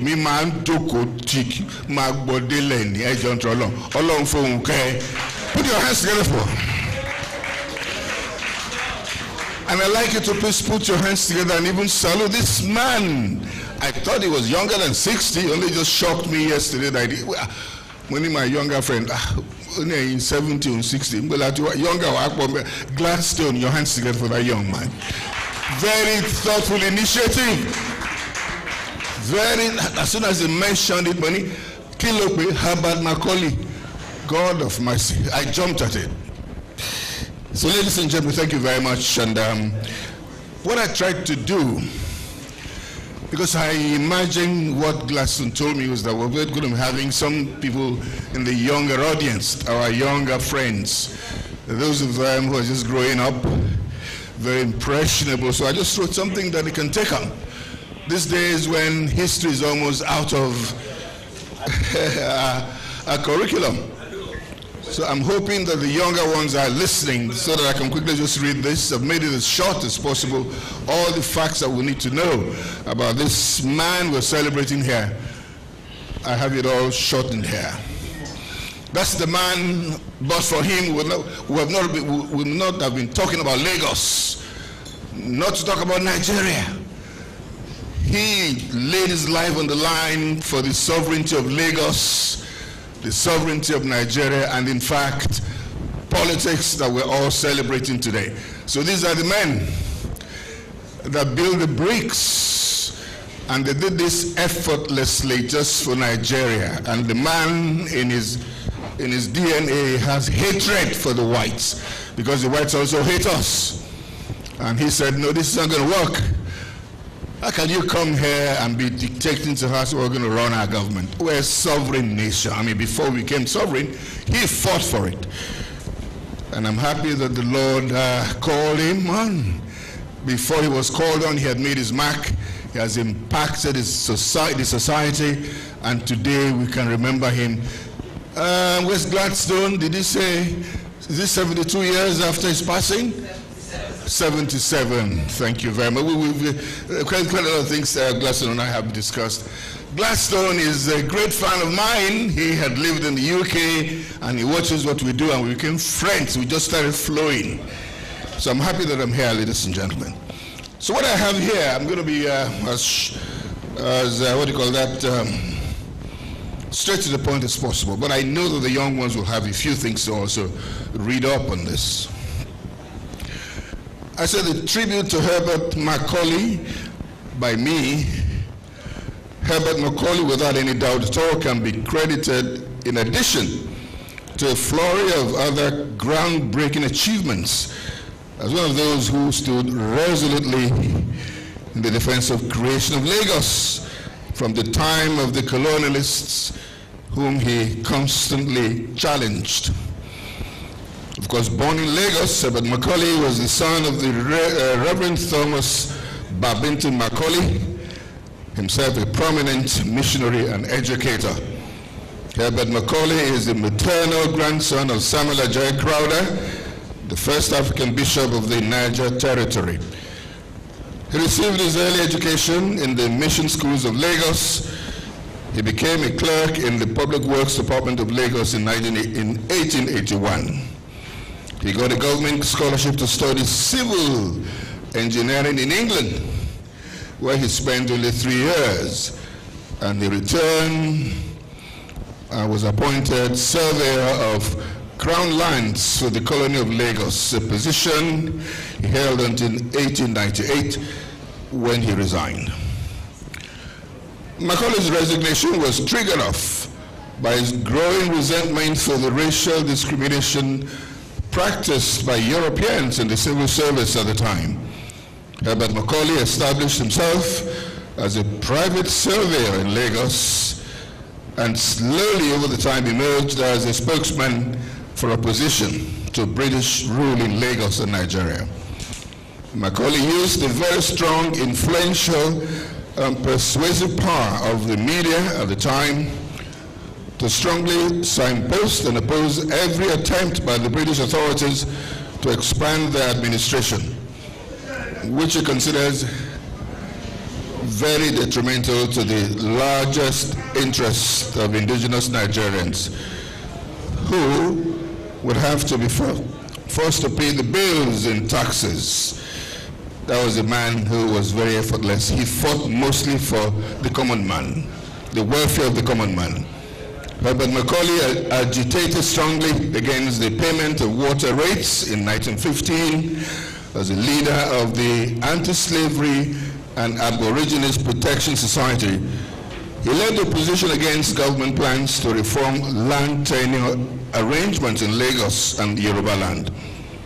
Macaulay rose to prominence in Lagos politics through his anti-government activities. He, in 1921,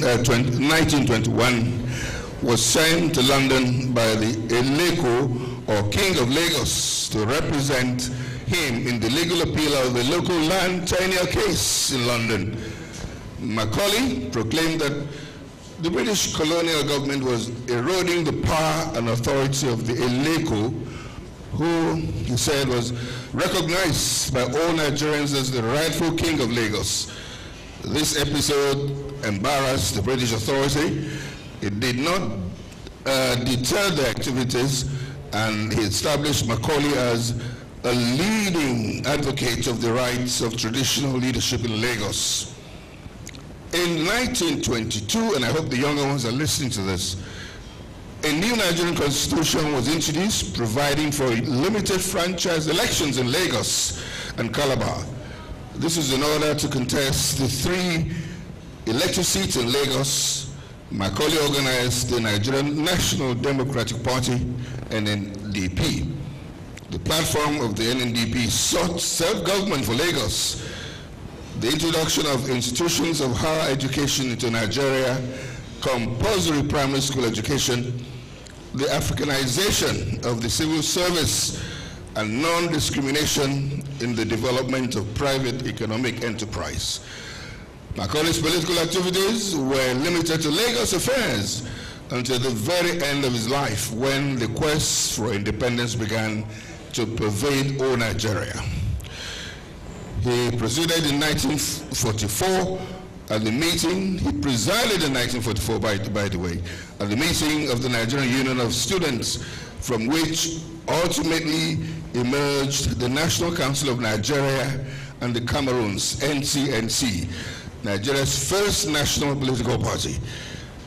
Macaulay was elected the president of the NCNC and was engaged in a national tour for the party in 1945 when he was taken ill. And he returned to Lagos but died not too long after that.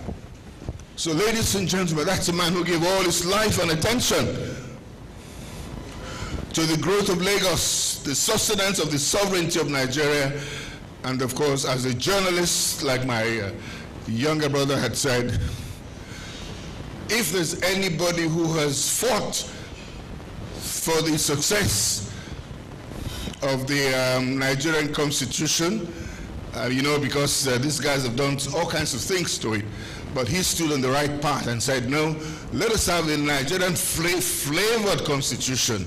To some extent, he succeeded in doing that. But you know, the politicians came and corrupted the whole thing. But today, we're remembering him because he fought resolutely without looking for anything at all, like we see these days. They don't just go out and do it.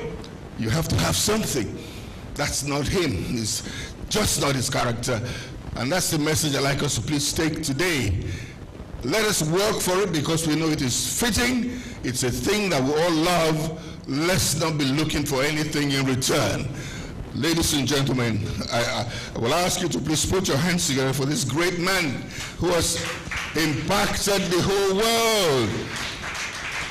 And is the man that is making we stand as Nigerians today. The sovereignty we're talking about today, he fought for it. From Lagos, as you heard in this little thing that I wrote here, then Nigeria. And we still have some people who he worked along with. The Nnamdi Azikiwes, these are the guys that helped, you know, to do a few things along the line. Obafemi Awolowo, Abubakar Tafawa Balewa, and so on.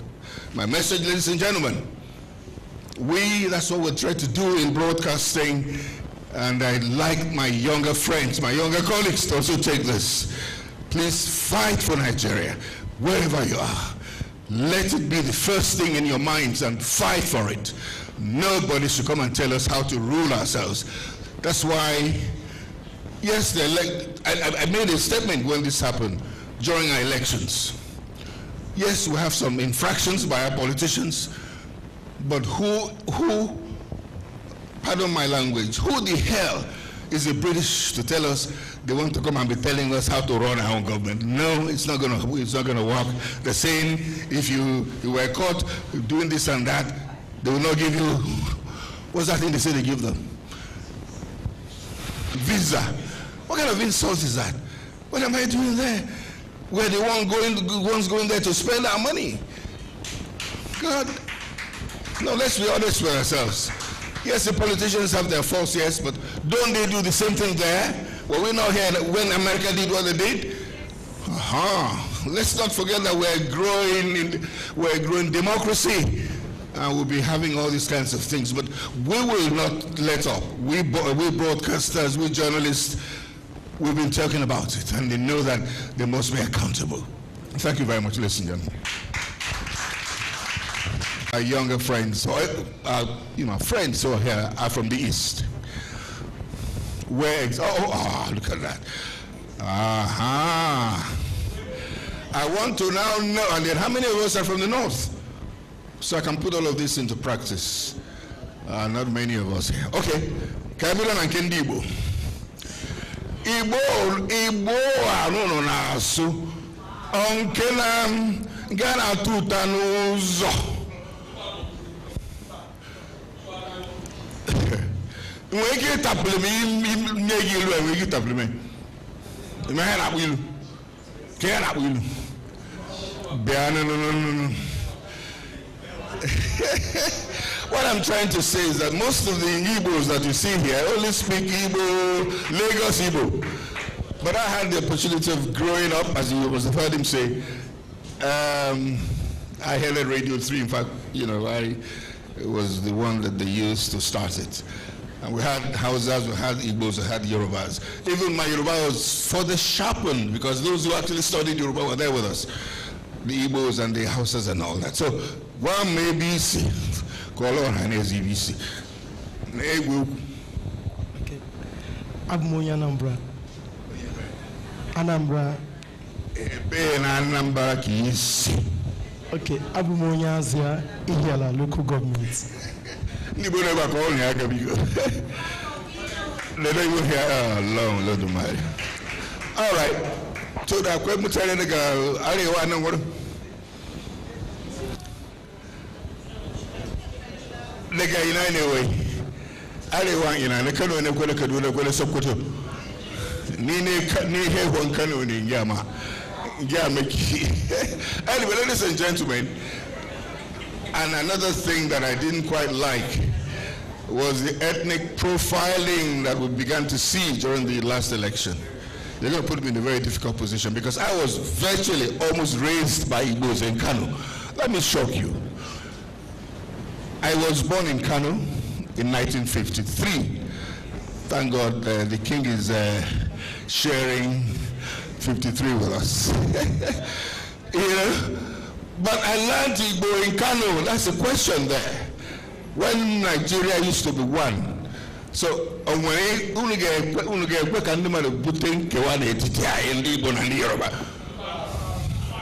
are you going to agree for anybody to come and put a problem between Hausa and Igbo and Yoruba, who have been friends, marrying cross-culturally? So please take that along as you go. Thank you very much. God bless. Bless his soul. I lost him in 1973 when I was 19. Died in my hands.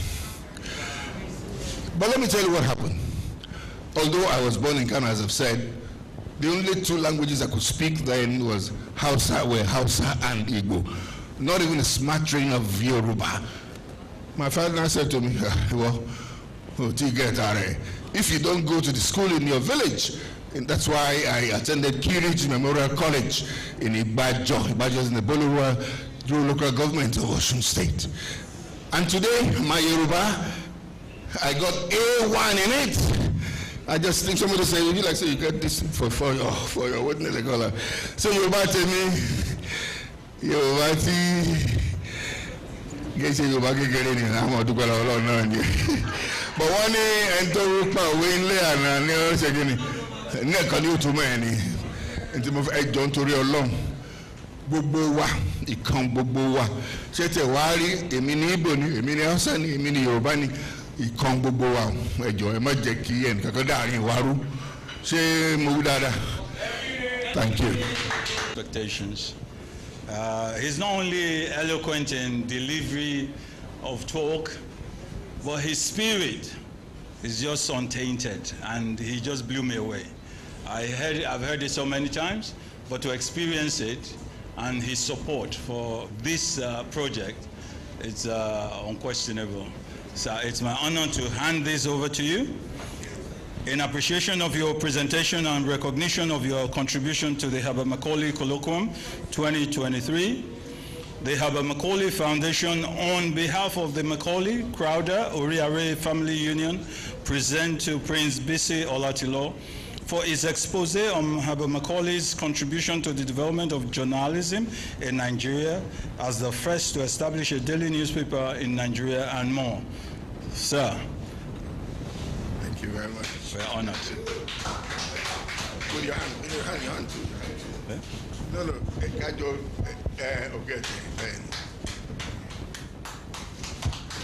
I don't know what to now say to Gladstone.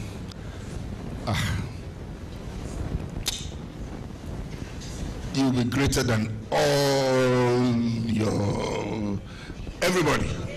Reverend, everybody. Just because for a man like this, he did not even think of party. He said a colloquium. And I heard that the Chief Body Judge was also here. Then my sister Bimbo Loide was here. It was just a phone call away, and they all grabbed it. May God bless you, my brother. Thank you very much. Just tell me anything you want. It's done. Thank you very much. Yes, please. It gives me great pleasure to invite Diola to join me here as we present this award. It's so special to my heart because but to give to others. And as an old Gregorian, trust me, you guys are going places. Up school. So it gives me great pleasure in appreciation of your presentation and recognition of your contribution to Herbert Macaulay Colloquium 2022. 23, sorry.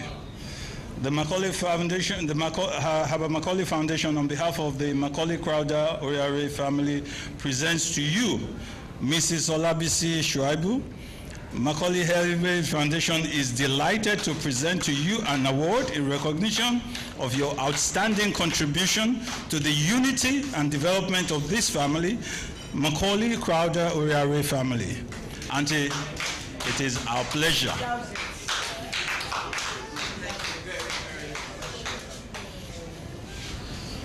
Thank you.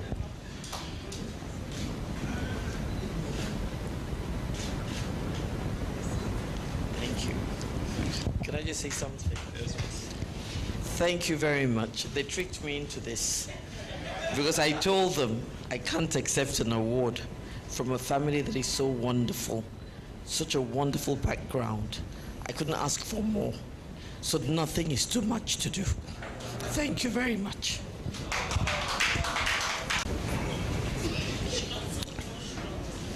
I'd like to take the next few minutes with Uncle Yomi to say for Ambassador Patrick Dele Cole for his expose on Herbert Macaulay's injustices meted to him by the colonial government. He has voluntarily, on his own part, done that expose to point out to people that there's a miscarriage of justice here. And I just feel that we should give him an award in recognition of that. So I don't want you to leave without taking that on board. Thank you very much. I hand over to... Yeah. Okay.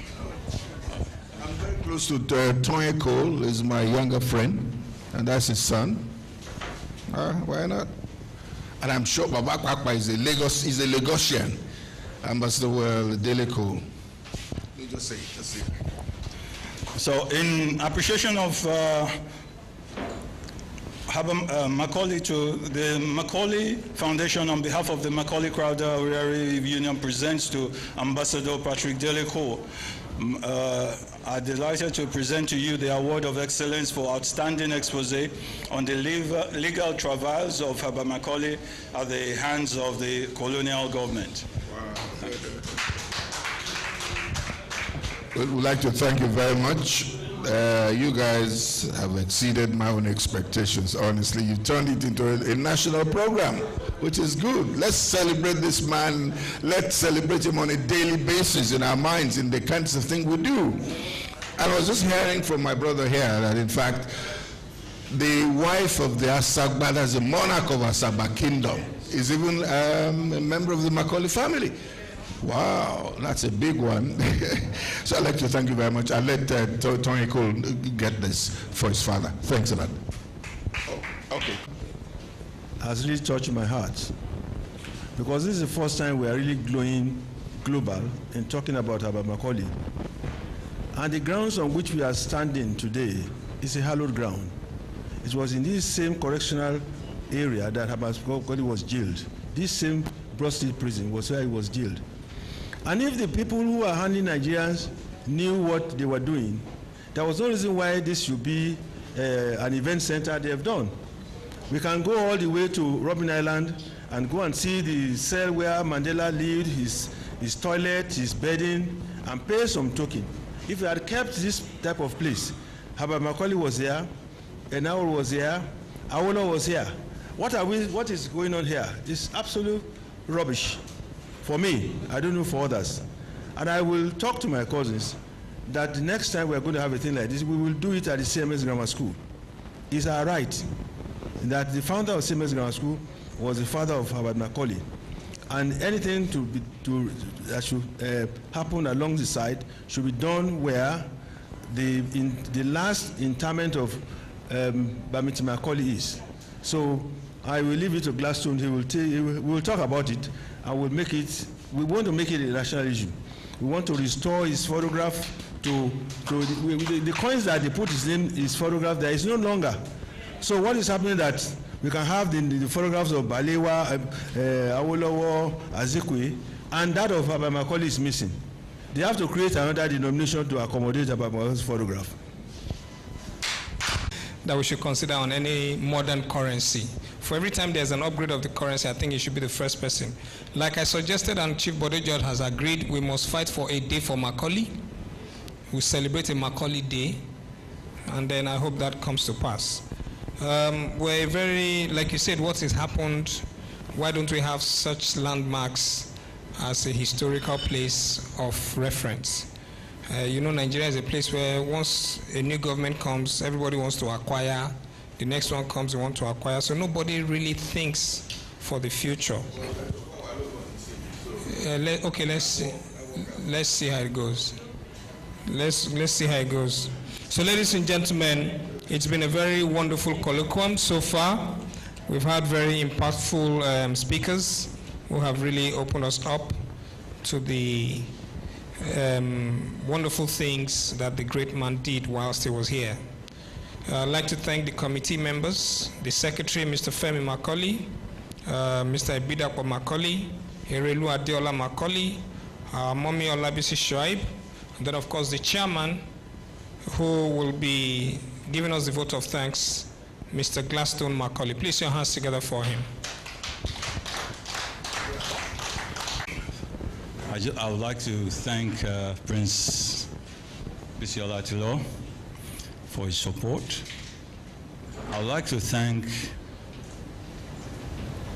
the first speaker, Professor Yemi. Okay. I would like to thank Professor Ken Modi, who is unavoidably absent because he's a member of the PCC. And I was warned not to stay away from politicians at this period. So I thank him for all his activities behind the scene. I thank my amiable and loving family for all the effort. Diola, Erelu of Lekki, Erelu of London. I thank you, Auntie BC. I don't want you to crack again, so I thank you very much. I thank you for the rest of the family. I don't want to go name by name, but you all know yourselves. I thank you for all your work, effort. Dapo, thank you very much. I appreciate you. Uncle, I can't but thank you. Because behind the scene, I know that you are not a front person. Behind the scene, you're moving things. I thank you. And I thank the other, you understand what I'm saying? If I start to, there's this saying, Prince will help correct me in Yoruba.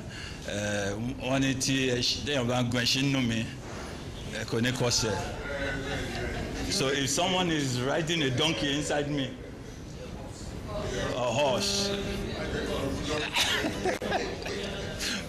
No, but you want to understand what I'm saying. I just want to thank everybody. We started, it wasn't just the colloquium. The whole day started way back at 9 o'clock.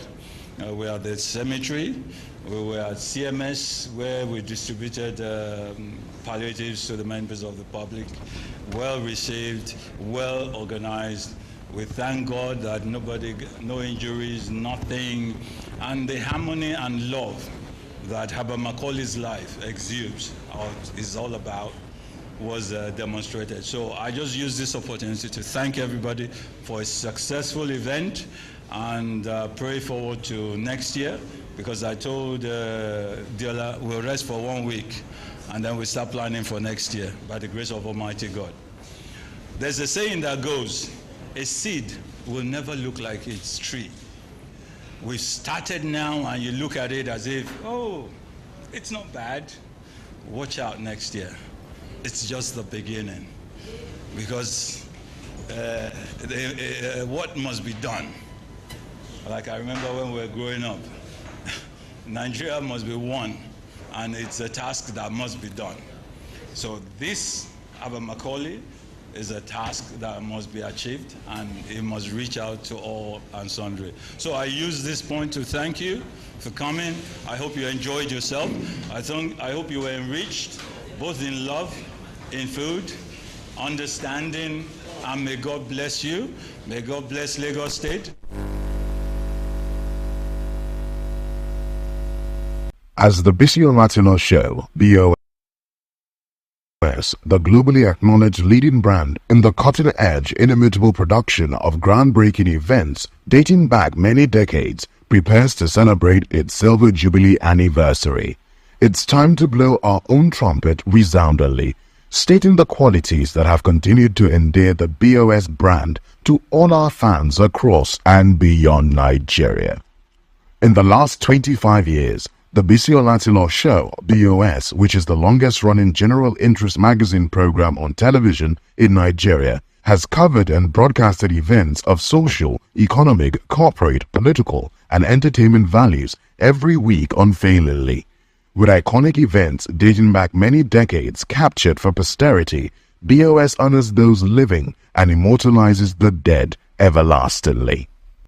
The Bisi Olatilo Show, BOS, proudly boasts of being one of the broadcast outfits with the richest library of archives of past events. The Bisi Olatilo Show's awesome archive of iconic events parade the coverage of convocations of universities, coronations of traditional rulers, inaugurations of state governors in Nigeria, the inaugurations of Nigerian presidents, and President Barack Obama of the United States of America. 2010 World Cup in South Africa, covered by the ubiquitous Bisi Olatilo Show, BOS.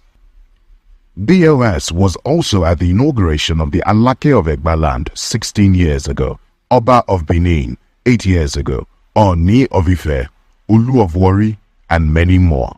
As for the birthday, anniversary, and weddings of the high and mighty in the society, the BOS archives is replete with very exciting pan and beyond Nigerian super coverages. As for the festivals like Calabar Carnival, Ujude Oba Festival of the Ijebus, Lishabi Festival of the Egbas of Ogun State, and others, the Bisi Olatilo Show BOS simply is the toast of all. The corporate concerns, the banks, telecommunication companies, and other business concerns have made BOS their prime choice over the years. The newspapers, state governments would rather the almighty Bisi Olatilo Show give the coverage of their awards our inimitable packaging as exemplified by what we have in the awesome BOS archives.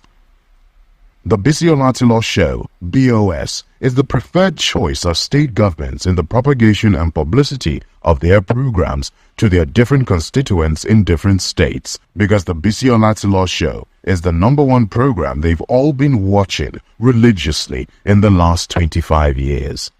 In fact, the Bisi Olatilo Show, BOS, commissioned to provide a comprehensive nationwide campaign program for President Goodluck Jonathan, President Muhammadu Buhari, and President Bola Tinubu, which took the BOS team around the country campaigning for votes for the candidates at the time.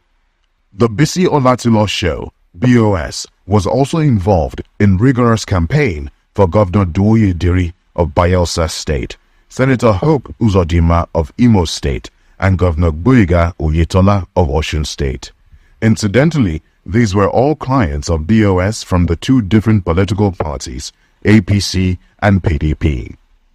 Also, in the very rich archives of BOS, with events that span over 25 years, is the one where BOS paid an everlasting honor to immortalize Nigeria's First Lady of all times, Mrs. Stella Obasanjo, who died 19 years ago. The Bisi Olatilo Show, BOS, the first and the best, still remains on the very top of our game.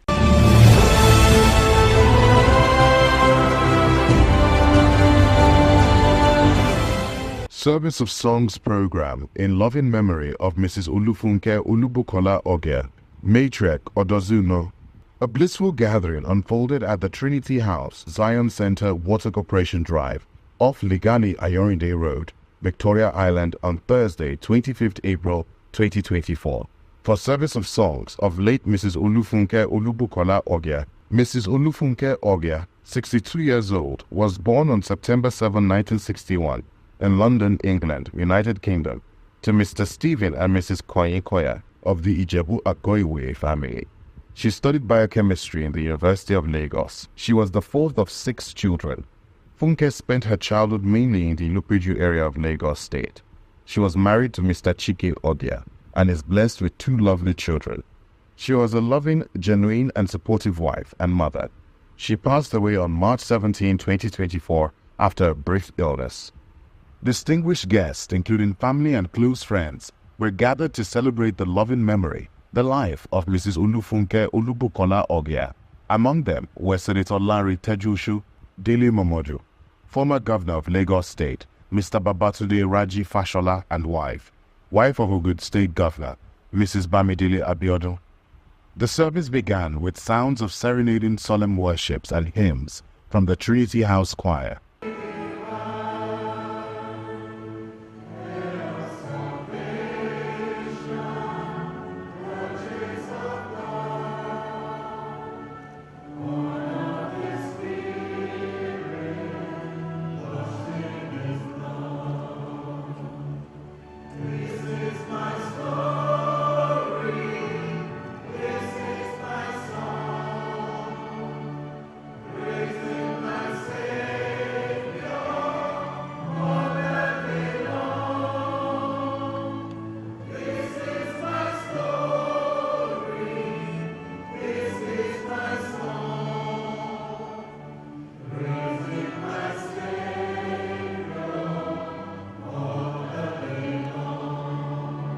The first Bible reading was taken by Minister Abimbola of the Trinity House. Documentary containing biography of the deceased was played by the Trinity House media. The service continued with the second Bible reading taken by Pastor Ken. The third Bible reading was taken by Pastor Andy Osakwe of the Summit Bible Church, Abuja. The service reached its pinnacle and tributes were being made about the deceased by friends and families whom the deceased has had impact on while she was alive. And she always looked after me when I was young and even in my older years, particularly when I returned to Nigeria in 2009. Checking in on me and on many occasions inviting me to this church. She would stop at my home and say, "You're coming to Trinity House and attend church with me." Funke, our prayer warrior. During our time in London, visits to our homes were characterized by prayers, gists, food, and prayers. She prayed, and at every opportunity she prayed. She prayed for everything. She prayed to the end. She's suddenly praying and praising God in heaven tonight and all the rest of her days. Marriage was not a priority for us, most of us at that time. It was how many colored Hawaiian shirts we had in our wardrobes. But Funke combines rocking, studying, and preparing for marriage. So we're not surprised at her marriage was. She was very focused. As I said on Tuesday, she was a fiercely loyal person. Funke wore her heart on her sleeve. So you could tell there was no in-between. Just by looking at her, you can tell whether she liked you or she didn't like you. And she did not care if you knew that she did not like you. Dear Sister Mifunke, as I sit down to write this tribute to you, my heart overflows with love and gratitude for the incredible person you are. From the very beginning, you have been more than just an older sister to me. Your words of wisdom have guided me through life's ups and downs, and I am continually inspired by your strength and resilience. Beyond being a mentor, you were my biggest cheerleader. You understood your calling, and you walked with it, with heads high, shoulders up, and not apologetic about it. Thank you, Sister Funke, extraordinary, aka Glam Funky, for being so much more than a sister to us. You are our guiding star, a shining example of love and kindness, and we will always hold you in the highest esteem. I guess one of my earliest memories of you were the times we spent in Asaba, as I'm sure the cousins would remember. At a very young age, as little girls, I remember you talking to us on the importance of poise courage, and decorum. As you said, we will soon in no time grow to become women and ladies. And on March 17th, when my mom delivered a heart-wrenching news that shattered my heart over and over again, I ran to Bemiga and I said in a shaky voice with so much tears and sobs, I said, Bemiga, Auntie Funke is gone. And my husband looked at me straight in the eyes and he said, my greatest cheerleader in your family is gone. And I broke down in tears and I couldn't stop crying, and I haven't stopped, and I'm not even sure when I'll stop, to be honest. Auntie, to say you were full of life doesn't do you justice. Your beautiful bright smile brought joy to every moment, and your presence filled every room you walked into. You loved all your nieces and nephews like we were your own, because we were. You stood with your back straight for all you loved and all you believed in.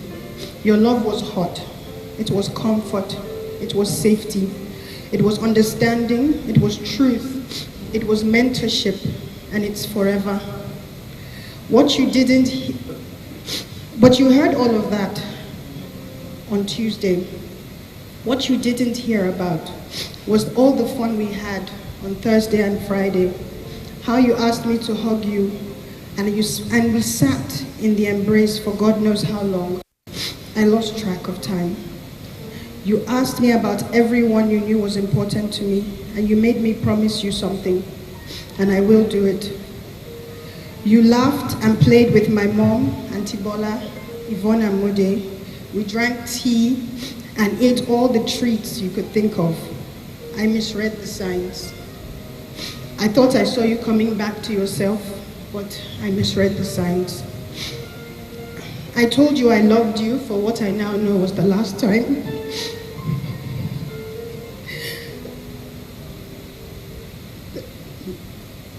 Thank you for your love, for your loyalty, for your trust.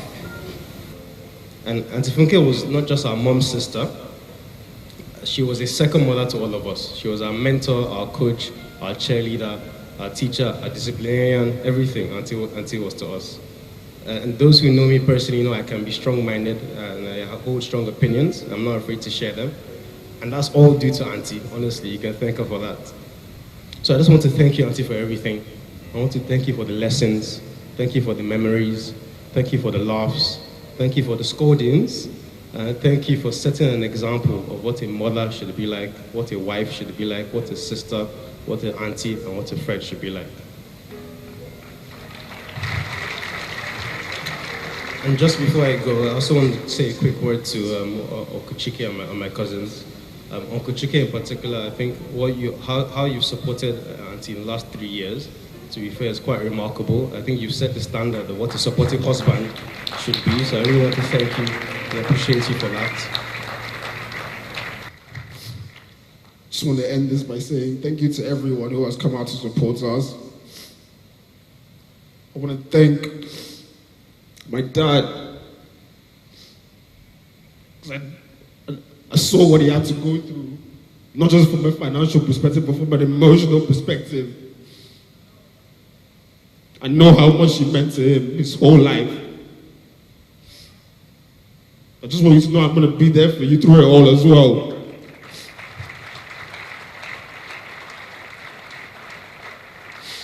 I want to thank Uche,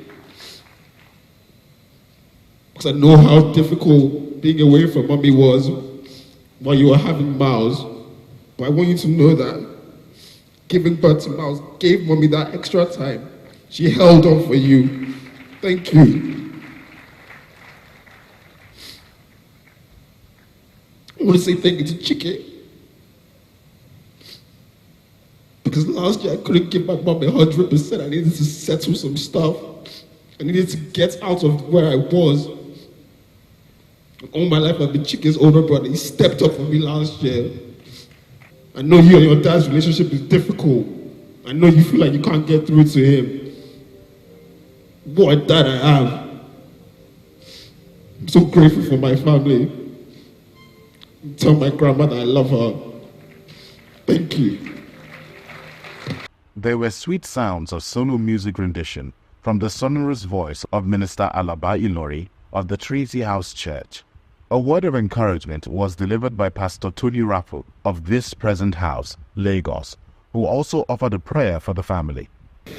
Today, I just want to spend a few minutes to speak the kind of message Funke would have loved me to speak. The last word to me was the night we prayed together. And Chike prayed so strong. And what Funke said was, Pastor Tony, please, could you encourage Chike to keep praying like he just did? And the day you die is better than the day you were born. It's better to spend your time at funerals than at parties. After all, everyone dies. Living should take this to heart. Sorrow is better than laughter, for sadness has a refining influence on us. That's why your message was so powerful. A wise person thinks a lot about death, while a fool thinks only about having a good time. The same man who penned the scriptures also had told us that to everything there is a season and a time to every purpose under heaven. A time to be born and a time to die. What's my message this evening? That life is short. My dad used to say procrastination is the thief of time. As Uzoma said, life is very short, but we reduce it further by postponing God's priorities.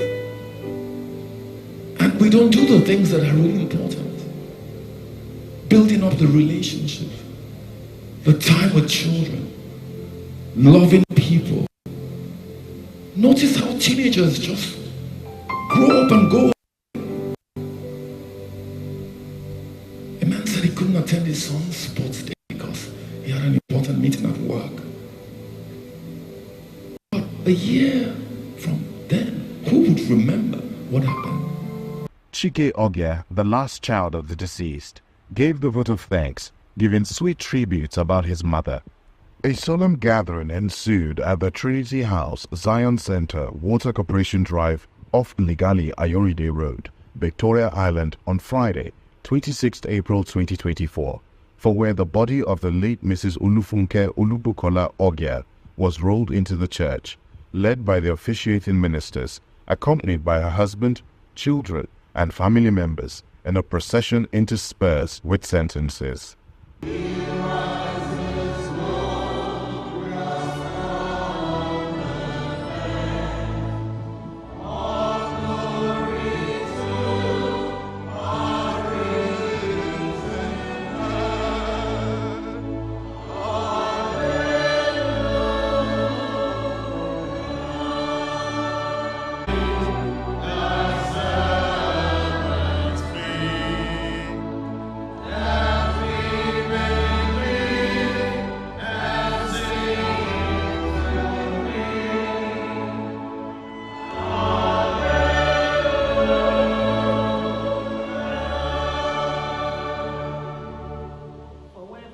Distinguished guests, including family and close friends, were gathered to celebrate in loving memory the life of Mrs. Olufunke Olubukola Ogia.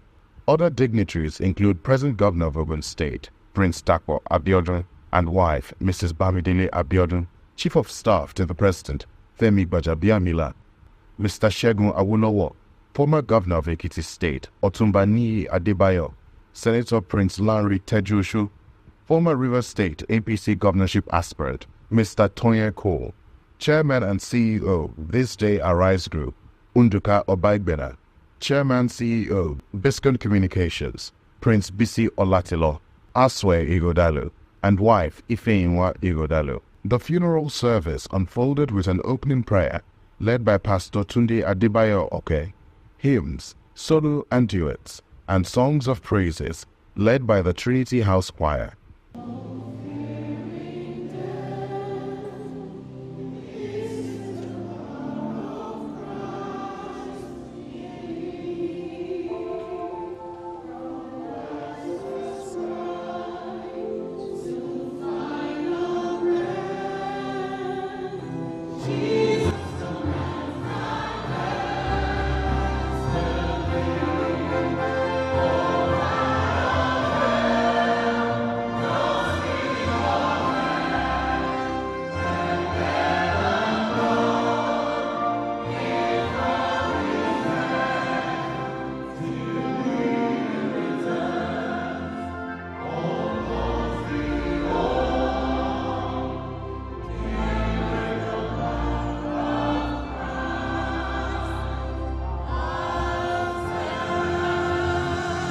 sweet words of the Lord were read as led by Mrs. Ada Akpata and Mrs. Shubomi Oyenuga, the deceased sister.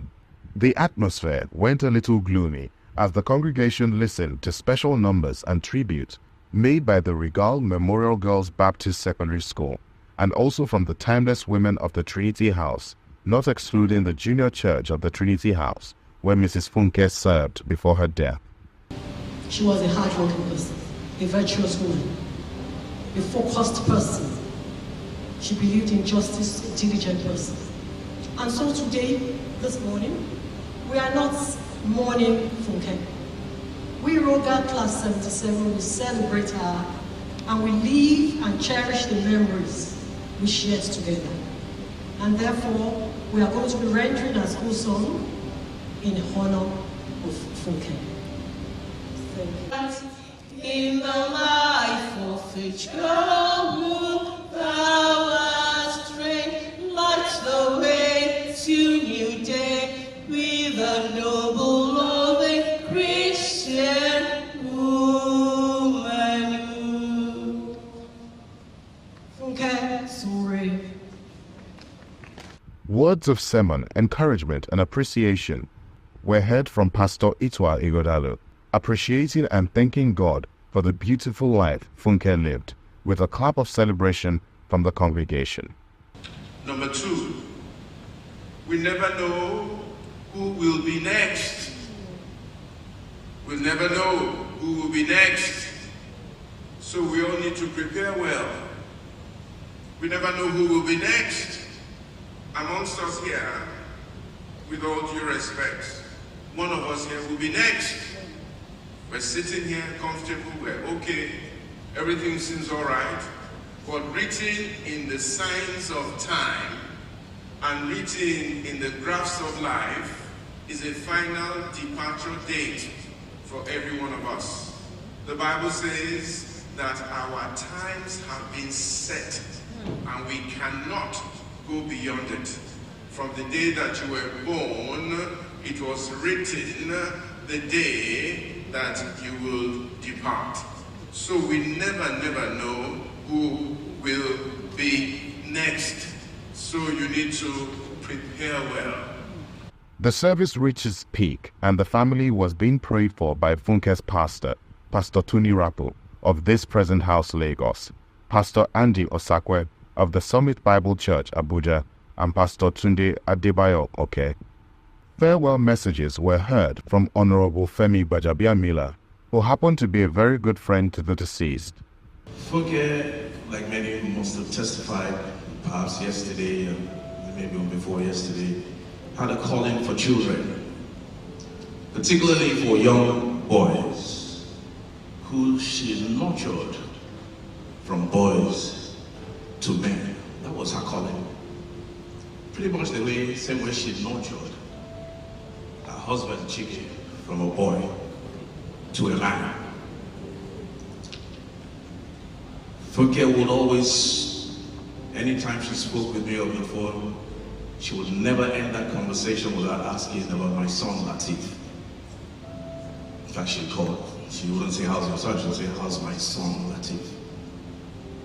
When I told Latif about Funke's passing, to say the least, he was distraught. Because here was a woman who was full of life, always joyful, always happy, always pleasant. More goodwill messages came from Prince Dapo Abiodun. Pastor Itwa in his sermon remarked that our God is a God of different seasons. The season to be born and there's a season to die. This is another painful reminder of how transient life is and how we must dedicate and commit our lives to living a life of impact.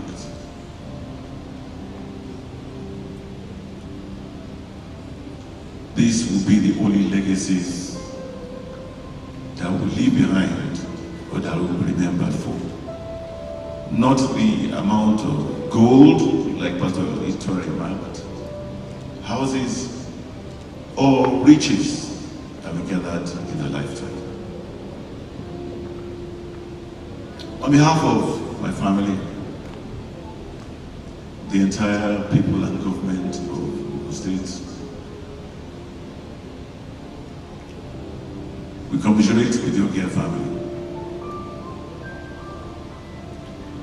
We pray that the Almighty God forgives all of your sins and grants the repose of her soul while granting her eternal peace. We pray that the Almighty God gives Chike and the children, the members of the family, the heart and fortitude to bear this very sad and painful loss. The vote of thanks was led by Mayowa, son-in-law, and Uzoma Oge, whose words led majority of the congregation to tears and in an emotional state. The funeral service came to a crescendo, and to wrap it up, Pastor Remy Morgan gave the closing prayer. The recessional hymn was taken, and the body of Mrs. Ulufunke was wheeled out of the church, accompanied by the officiating ministers and family. It was all wrapped up by a benediction from Pastor Itwa Igodalo.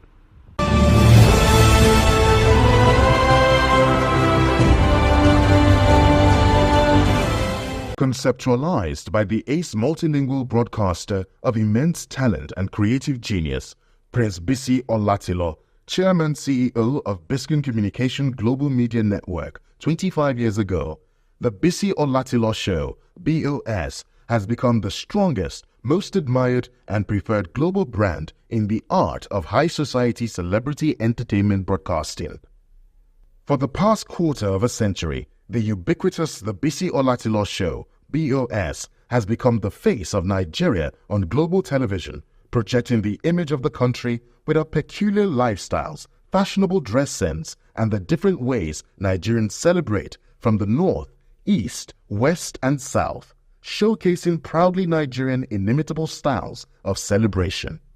From very humble beginnings to global recognition, the Bisi Olatilo Show, BOS, marks 25 years of captivating, non-stop entertainment. BOS celebrates remarkable entertaining brilliance, unforgettable moments, and lifelong memories. For 25 years, the ubiquitous Bisi Olatilo Show has charmed and captivated hearts of our global audiences beyond borders with enchanting and unmatched entertainment. The Bisi Olatilo Show, BOS, celebrates 25 years of incredible creative power as the most admired brand in the art of high society entertainment broadcasting.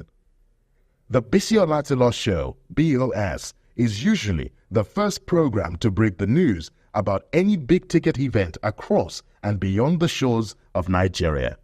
As the Bisi Olatilo Show, BOS, celebrates its 25th anniversary of setting the pace and pioneering a very compelling and engaging style of celebrity entertainment broadcasting, 25 years on and still counting, BOS has embarked on a new era of 24-hour TV broadcasting with Biscon Television. Biscon TV, which is on terrestrial and satellite broadcast platforms, churns out news, sports, politics, business, as well as lifestyle and entertainment programs 24 hours daily. Biscon TV, which has a very strong presence on YouTube, is the fastest growing platform on YouTube and other social media platforms. It's a magnificent transformation from BOS, a weekly program, to Biscon TV, a 24-hour TV station which churns out general interest news, sports, and lifestyle and entertainment programs. More years of brilliant broadcasting from the stable of Biscon Communication Global Media Network beckons.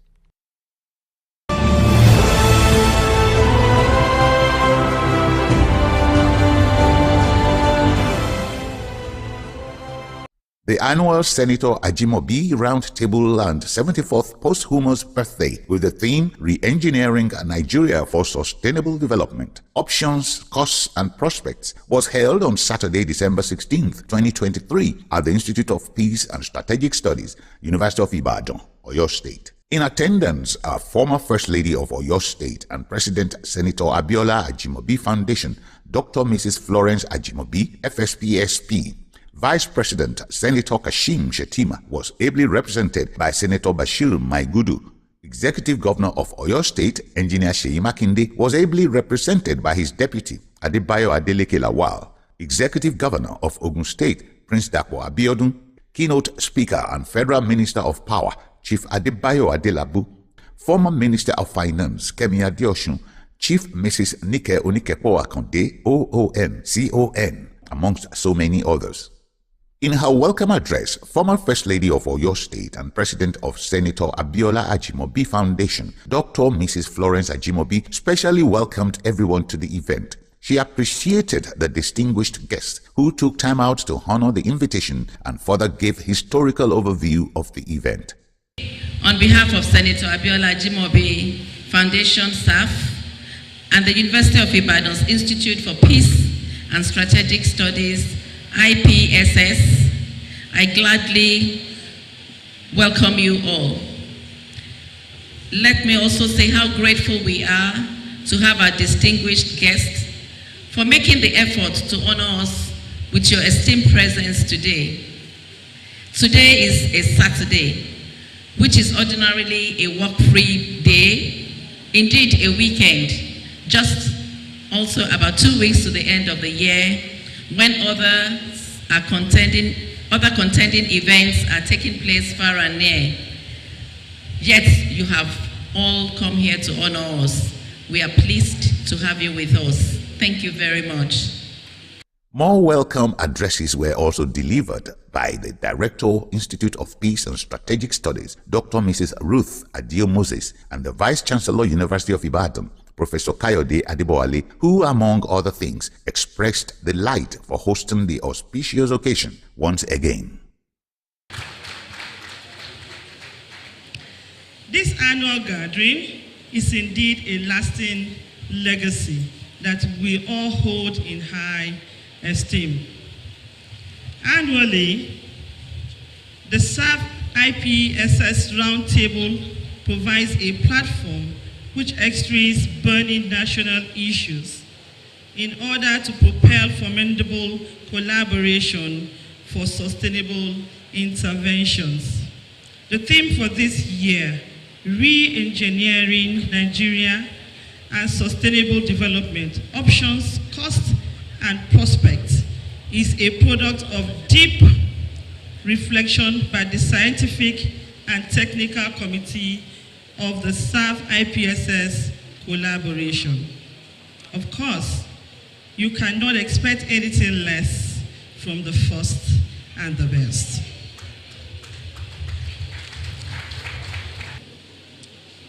It is with great delight, honor and pleasure that I present this speech to such a noble and revered distinguished gathering, particularly on this occasion of this roundtable dialogue, and also today marking the 74th posthumous birthday of the late Senator Abiola Ajimobi. There is no doubting the fact that the University of Ibadan, as the leading academic center of excellence, will continue to attract great minds from the cream de la cream of the society. Today, we are all gathered here again to honor posthumously one of the most highly revered personalities that this country has produced, an illustrious son of Ibadan, a former senator of the Federal Republic of Nigeria, and a first two-term governor of Oyo State, who served meritoriously from 2011 to 2019, and who thereafter served as the Deputy National Chairman, South of the All Progressive Congress, APC. And I'm talking of the late Senator Abiola Ajimobi, FSPSP. Preamble to the discourse was given by panel moderator and former director of IPPS, Professor Tajuddin Akanji. Keynote address was then elaborately delivered by the Federal Minister of Power, Chief Adebayo Adelabu. Today's roundtable marks the 6th in a series of activities that was instituted about a year before Senator Ajimobi's transition to mark his 69th birthday. The roundtable is a legacy left behind and has continued for 3 years after his transition to continue to deliberate and celebrate what he stood for in his lifetime and to discuss topical issues for good governance and human capacity development in the country. Indeed, being called upon today to deliver this keynote address is joyous and significant to me because of the personal relationship I enjoyed with our late leader when he was still with us. I do not have to remind anyone here that he set the course for my political trajectory. While sharing his thoughts at the event, the executive governor of Ogun State, Prince Dapo Abiodun, among other things, expressed delight for being part of the annual event, which, according to him, honors a quintessential, kind, gifted leader and a political juggernaut. This roundtable, purposely conceived to mark the 74th posthumous birthday of His Excellency Senator Abiola Ajimobi today, is not only worthwhile but remarkable. Senator Ajimobi was as quintessential as he was kind and gifted. He was an exceptional communicator. We miss him. We miss his smile, his humor, his laughter. He attained early success in the oil and gas industry and then emerged a political juggernaut. His steps, many of us are following closely. Today's event is indeed very apt, and there's no better way to celebrate him and all that he stood for. Despite the fact that I have 4 events today, I could not pass on this opportunity to be part of this auspicious occasion. Also, the Oyo State Deputy Governor Adebayo Adeleke Lawal, who ably represented the Executive Governor of Oyo State, Engineer Seyi Makinde, amongst other things, stated that the celebrant, late Senator Abiola Ajimobi, is the only governor in Oyo State who transited and is still being celebrated year in, year out. This, according to him, indicated that he did very well for the people of Oyo State. Senator Abiola Ajimobi was somebody that you could not take for granted. He's not somebody to be taken for granted, as I know him. And because he was coming from the background of the private sector, when he came to meet us on political plane at Felele, he would say quite frankly and bluntly that he would do things differently if he had the opportunity to govern Oyo State. And I know that a couple of our people here, like Alhaji Fatai, I saw him a couple of minutes ago, and a few other people, we knew him to be a very blunt person and a straightforward person. And I believe that this quality, this virtue, assisted in his political trajectory that lifted him to become a senator, a governor, and indeed, acting national chairman of APC. Presentation of lead paper on the theme, What Do We Do in Crisis, was then delivered by Professor of African History, Peace and Conflict Studies, University of Ibadan, Isaac Olawale Albert. Thereafter, erudite resource persons of the panel shared their thoughts on the theme from various perspectives as interventions were made by guests. In his special address, representative of the Vice President, Barrister Bashir Maigudu, among other things, commended the President, Senator Ajimobi Foundation, Mrs. Florence Ajimobi, and the entire foundation for taking time out to put the auspicious occasion together. He further reiterated the need to harness our human and material resources for the development of our country. We should know that Nigeria is one of the most, is supposed to be one of the most powerful nations in the world. And if we are able to harness all these things that I'm talking about, we will be there, inshallah. We have to be united. We have to be united as a nation and consider our diversity as a source of strength. Engage in ecotourism, exchange scholars and students, and learn from each other. As the late senator has said, you know, it's a uniter of the nation. We know that the vice president is like a brother, a friend and a brother, and he said that they were very close with the senator until he departed. And Madam, thank you very much for organizing this and inviting the Vice President for this event. Thank you. Also, Senator Mohammed Fege, who ably represented the Deputy Senate President, Senator Barau Jibrin, expressed delight to be part of the program, adding that the key thoughts shared at the event will be delivered to his principal.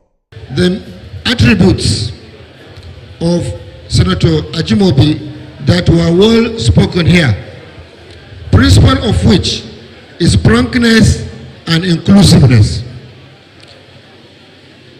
There is no speaker that stood up here without mentioning the fact that Senator Ajimobi is frank. This is my take home from this gathering. Let us be frank. Thank you for the opportunity to talk on behalf of the district. Cutting of the posthumous birthday cake was directed by Chief Dr. Mrs. Nike Onikepo Akonde, OON-CON. 1, 2, 3, 4, 5, 6, 7, 8, 9, 10, 20, 30, 40, 50, 60, 70, 71, 72, 73, 73 and a half, 74. Congratulations. The event came to an end after the vote of thanks was delivered by Bolaji Idris Ajimobi, son of celebrant.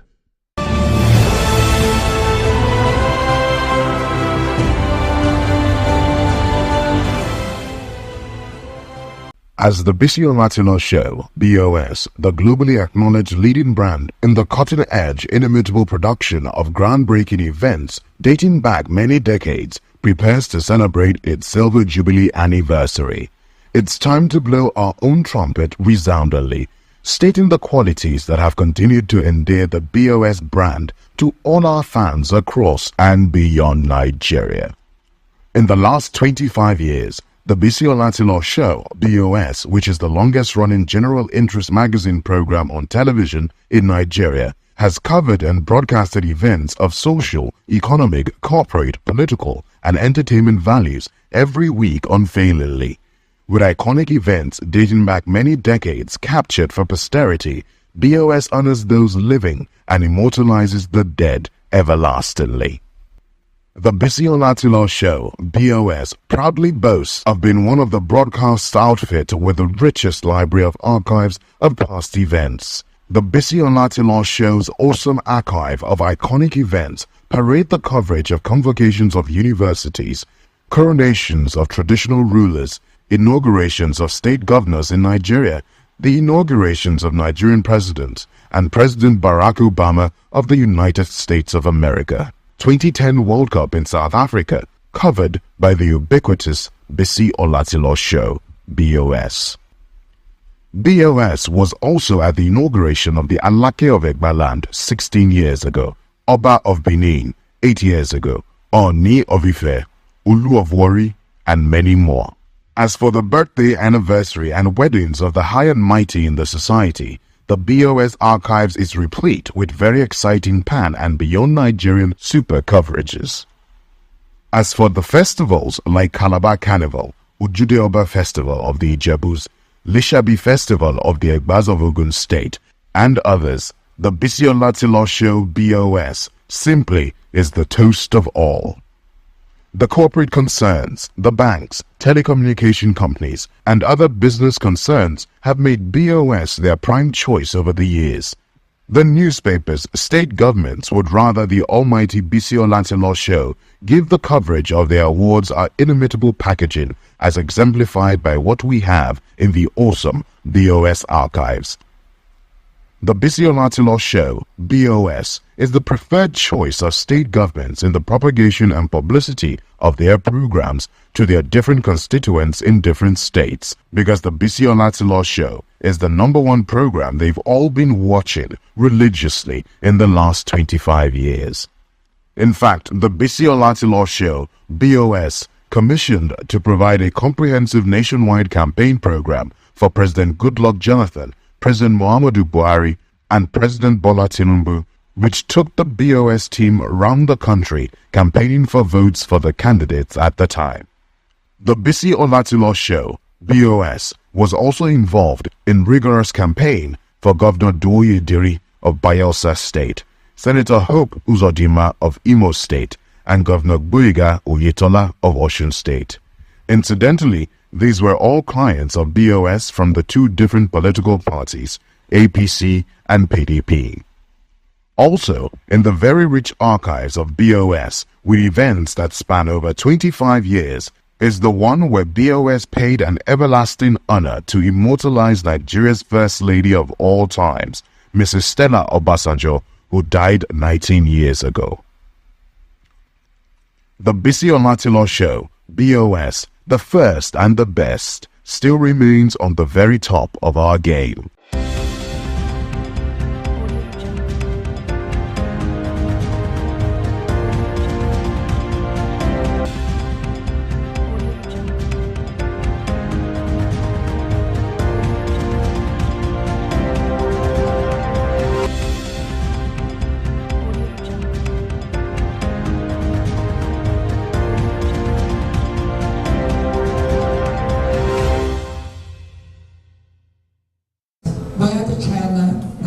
Relationship has grown significant in various fields. It has also been faced with many new challenges. I'm confident that we will work together with friends from all walks of life in Nigeria to address risks and challenges, share development opportunities, and promote the strategic partnership between China and Nigeria to a new level. Thank you. Thank you for your attention. With regards to movement of persons, the 22nd March 1972 Socio-Cultural and Technical Agreement and the March 27th 1972 Mutual Agreement Cooperation permits visa-free movements for a maximum of 90 days into either country. It is of great importance, given that Cameroon already enjoys some special status in ECOWAS, and also that it has some special status agreement with Nigeria. It will be advantageous that Nigeria and Cameroon governments explore further the possibility of extending the 90-day stay agreement to a right of stay similar to those of ECOWAS member states. Given that Nigeria is Cameroon's second largest trading partner, we are talking about 13.8% after China, that a Peruvian and a report from the presidency of Cameroon states that Nigeria is the second exporter to Cameroon, that is 13.8%, which comes to about 1,113 billion tons, worth 400 billion CFA after China, after France, and after India, and after USA. It is also found that Cameroon exports more than 65 billion tons, worth 390 billion CFA francs. It rates 14 amongst Nigeria's top exporters. These statistics show that if we enhance free trade and if we extend the movement of persons to trade and commerce, particularly background that I will solicit a regularization of this cross-border movement, which would boost employment, boost standard of living, raise income, and reduce inequality. Furthermore, I think if we formalize this bilateral trade, the broad-based benefits will be shared by both countries. Thank you very much for your very kind attention. Like rural administration in Nigeria. When the hearing was founded, that mandate was extended.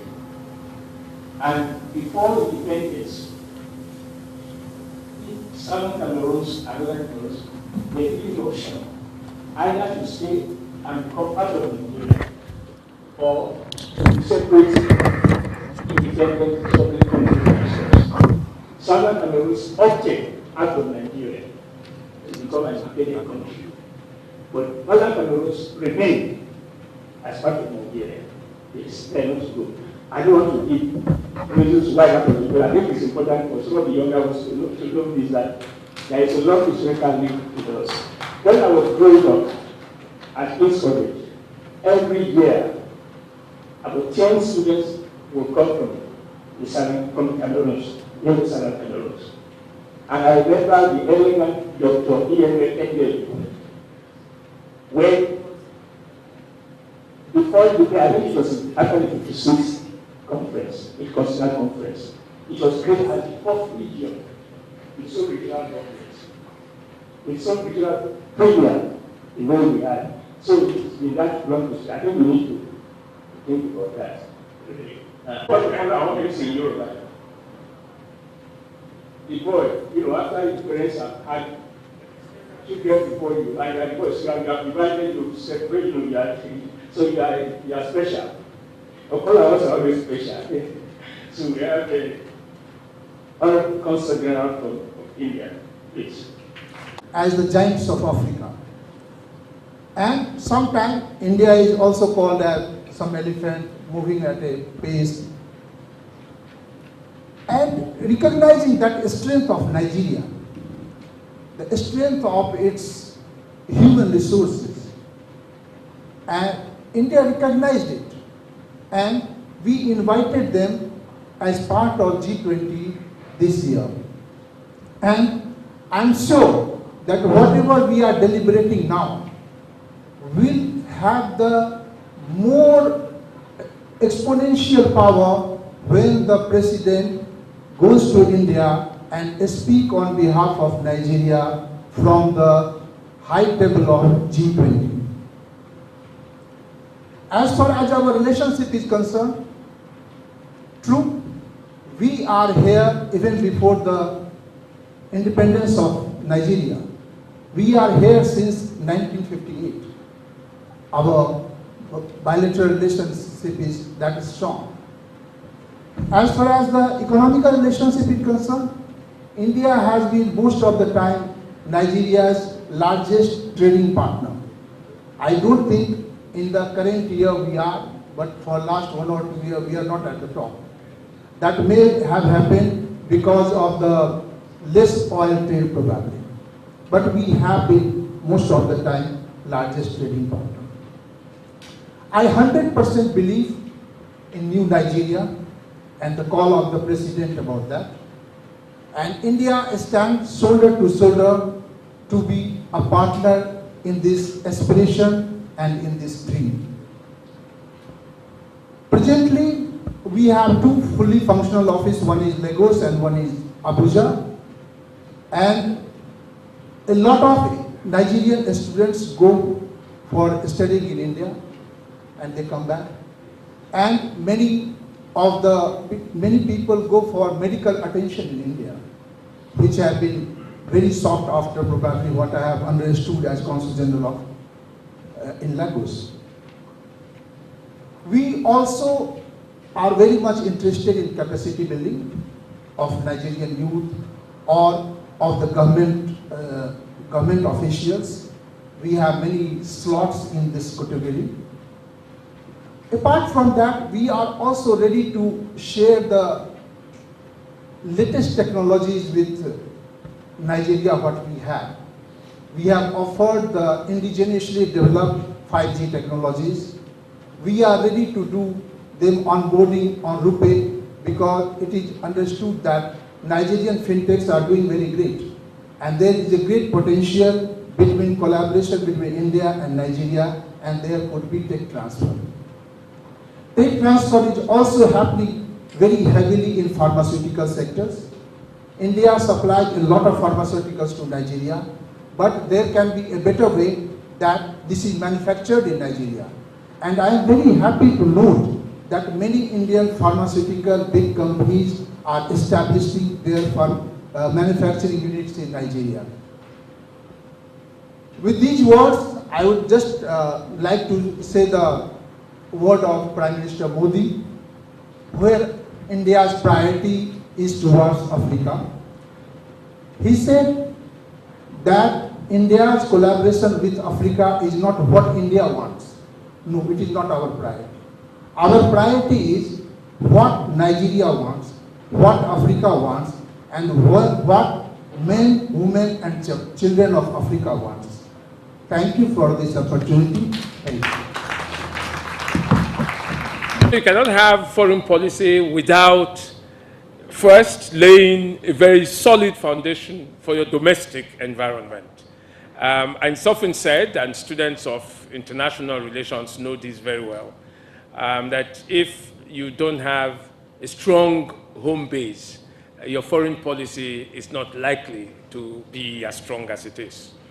Now, Nigeria has always been lucky because students who refer to Nigeria's manifest destiny have said that we have many things thrust on the country just because of its objective definitions and inheritances. The fact that Nigeria is Africa's most populous country and that, as we heard today, by 2050, Nigeria is likely to become the third most populous country in the world after India and China, because India is about to overtake China, as the world's largest population. Nigeria also has very huge resources. And part of what really made Nigeria thick and strong that long ago is the human resource capacity of Nigeria.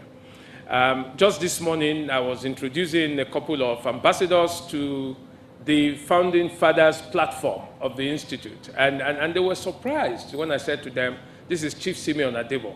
Simeon Adebo is probably Africa's best known public servant. He's a civil servant who trained civil servants across the world. And therefore, the UN brought him to say, look, teach us these things that you know. So Nigeria has been that greatly endowed. And these are the things that make up Nigeria's capacity to play what has been described as the country's manifest destiny. Now that's important, and for good reason and measure, Nigeria has been able to climb on the basis of those endowments. But for a long time, in the most recent past, we have not had a stable country. We've had to grapple with issues of insecurity, and it's been very complex and diversified. You all are witnesses to the fact that even now as we speak, there are parts of the country that are still under such great stresses arising from banditry and acts of terrorism and kidnapping, wanton killings, and violent extremism. Now, these are the kinds of issues that we are grappling with domestically. But we also have serious material issues. In fact, every time when we have described the trajectories in words that we know, we never think those things are enough. Poverty is no longer enough. Today we have multi-dimensional poverty.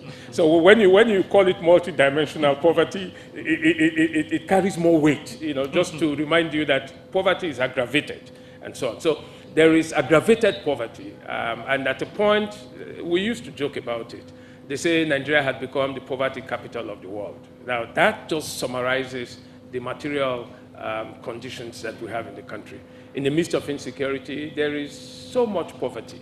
High costs of living, high inflation rates, high unemployment rates, high ratios of children who are out of school, high rates of deprivation, and so on and so on. And that's why it is important that Professor Jinodu, as chair, has referred to the provisions of Chapter 2 of the Constitution. The Chapter 2 lays out the obligations of the state, and I think that's a good way of summarizing what should drive our domestic environment. That if the state lives up to its responsibilities in those terms, then of course our country would be better positioned to do the kinds of things. So, but that means, that above all, we must have a state that enjoys considerable legitimacy.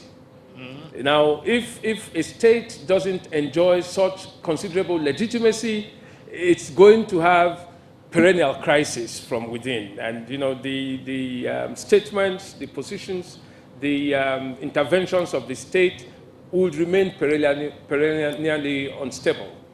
So legitimacy is very key to what the country enjoys domestically. And so I think that there is work, that government has to do in the domestic environment. It's when you have steadied that ship, that, you can begin to do well in the foreign space. This is important because for a long time, especially in West Africa, Nigeria, tried to sell to the rest of West Africa what Nigeria itself didn't have at home. You will recall that, we were in the forefront of the democratization drive across West Africa, in Guinea-Bissau, in Liberia, in Sierra Leone, in Mali, and all of those countries. Nigeria led the democratization drive. And President Tinubu himself has said this is high on the agenda today. Because we have suffered reversals in this part of the world, Nigeria must provide leadership to ensure that we steady the ship of democracy and democratization. But for once, there is a credibility balance that you would expect. So when our president says we want to push for this agenda, people are not likely to look back again and say, who's speaking now? Is it Nigeria where you have those kinds of problems? We have had very stable democracy for 24 years. We have crossed the thresholds established by S.P. Huntington in his 2 consecutive election, criterion for democratic irreversibility and consolidation. So we are doing very well. And we have come out of very difficult elections, but we have shown that, it is possible to have credible elections. And therefore, that's important. So we have goodwill going for Nigeria. Now, the point about externalizing this is to say that the global scene has never been more turbulent and unpredictable. In fact, the best way to summarize what is going on externally and internally is to say these are points of inflection.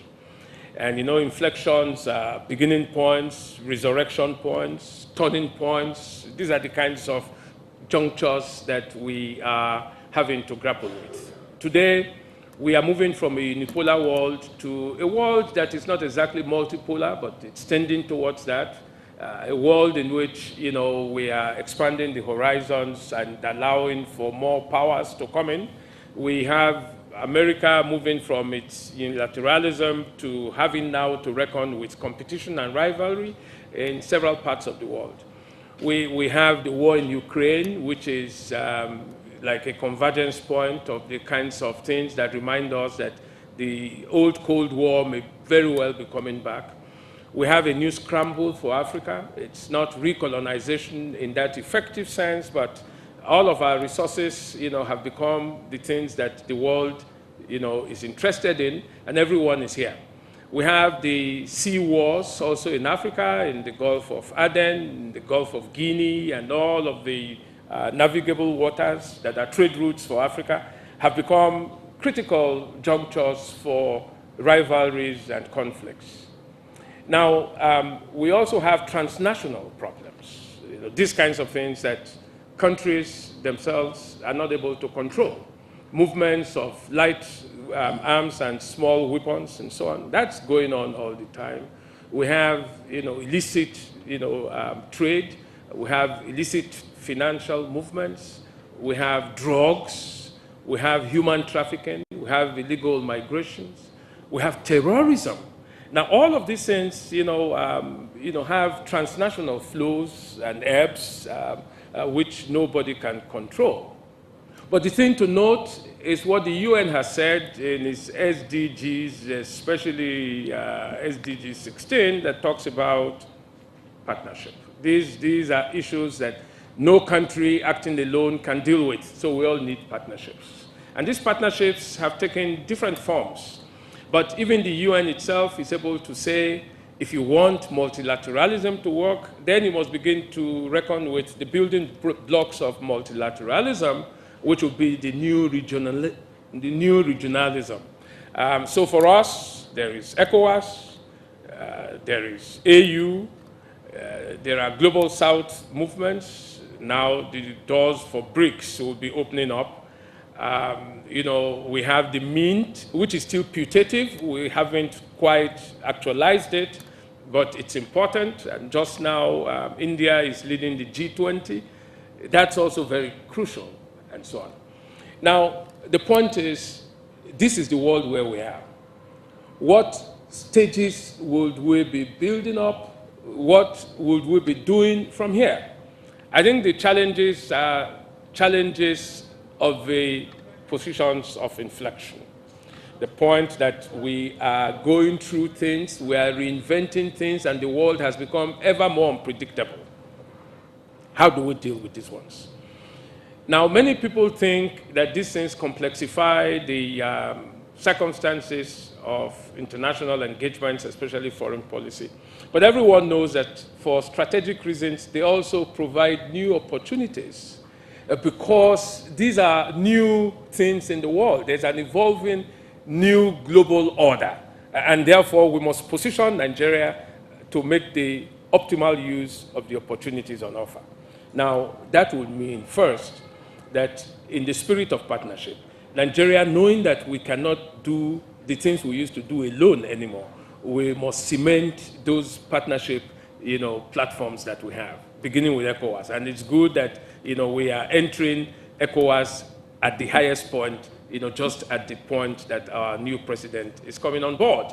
Remember that, it's been said, I read something somewhere, somebody was saying we need to restructure ECOWAS because Nigeria has been not so justly treated in the realms of ECOWAS. Now, Nigeria is a big power in ECOWAS.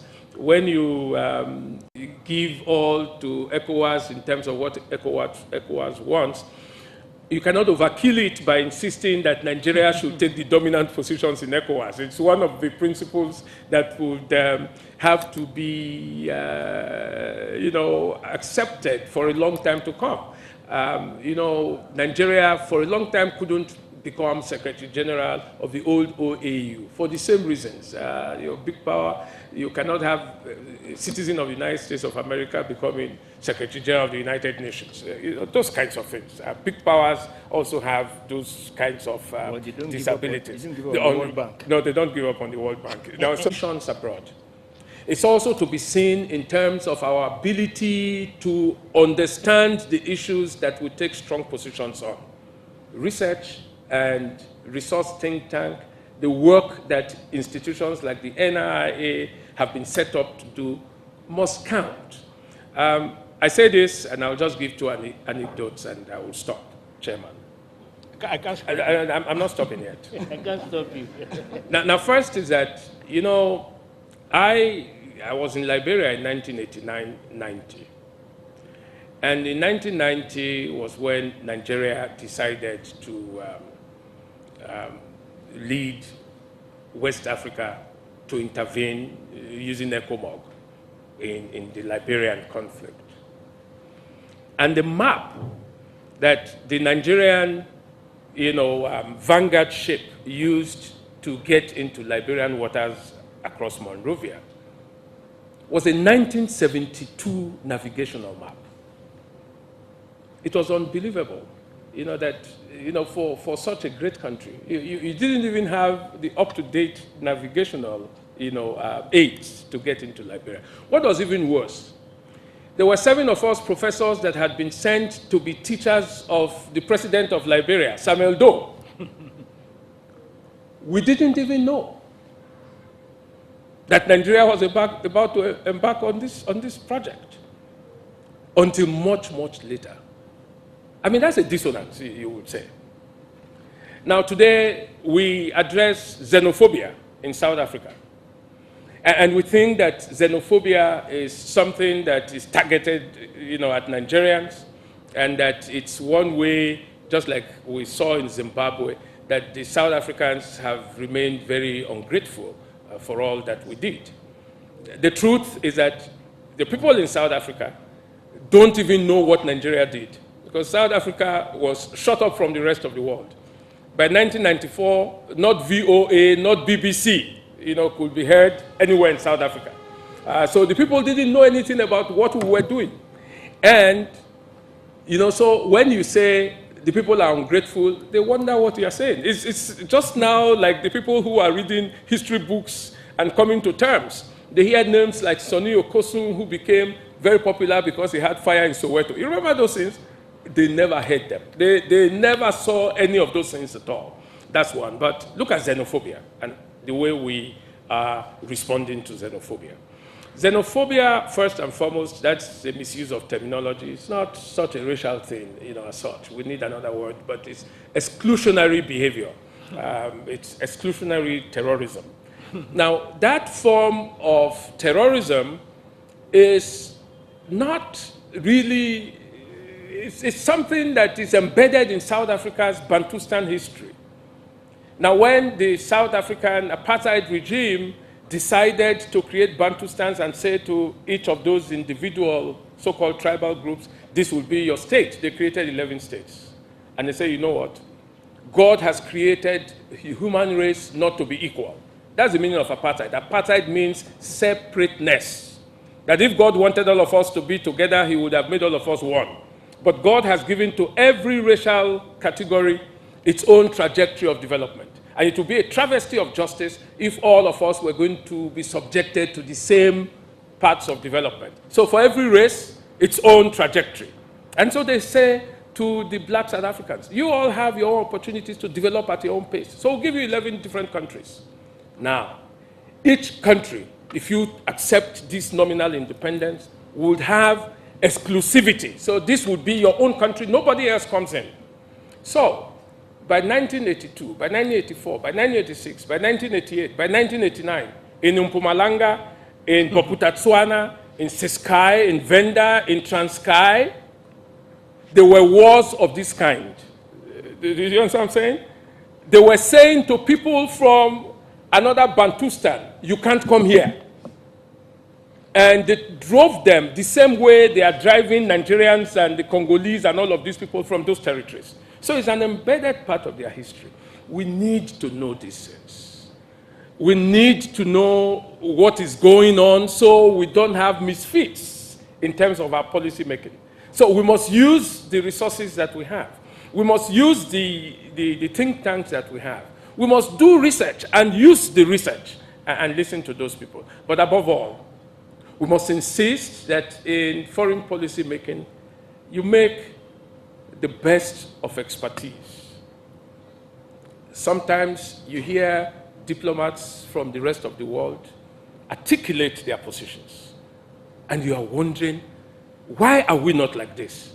I think we have the opportunity to reset, set the stage, and do all of that. I have refrained from saying this is where we should be in the next 4 years. I've simply just said we need to know where we are.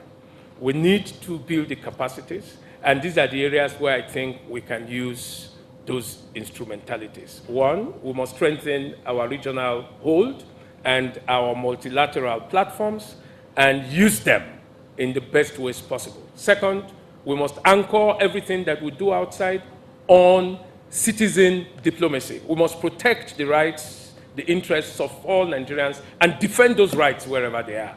Third, We must build our economy and ensure that we are secured from within. It is only then that we can take our rightful place and have a legitimate voice that would meet our manifest destiny. Thank you, sir.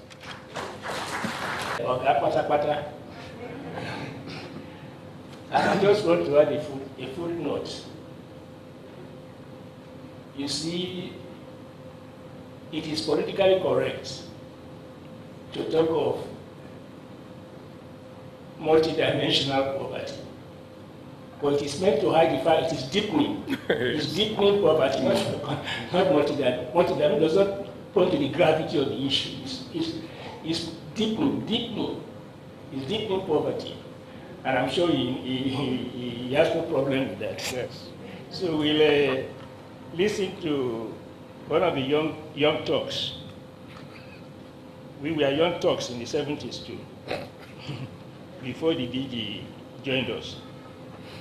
So I'll call on Dr. Joshua Polaniwa to talk on Nigeria's foreign policy challenges. You are not the DG, so you have 10 minutes. 10 minutes.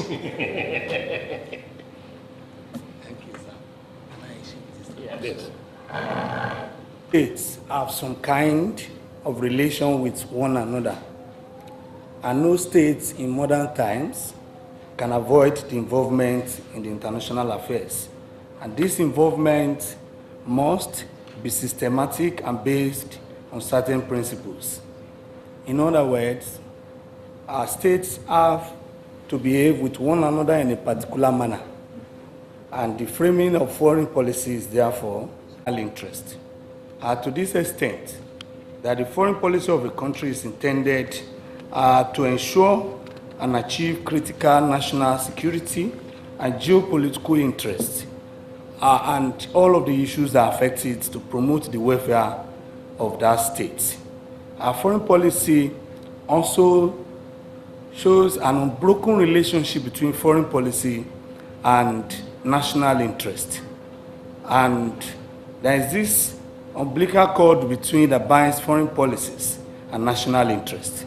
And the two most significant elements of the national interest, which may be described as the core and non-negotiable interest, are security and territorial integrity and the economic well-being of the people. Apart from this category of interest, there are also what are described as secondary and millennial interests, referring to those interests which may be valuable but at times may not be too critical to the country's well-being. However, from the above, states such as Nigeria that are well endowed with population, size, enormous natural resources, are tied in a perennial struggle to translate its feasibility into influence, transit ascribe status to actual power, and bridge the gap between promise and manifestation. Hence, Nigeria has struggled since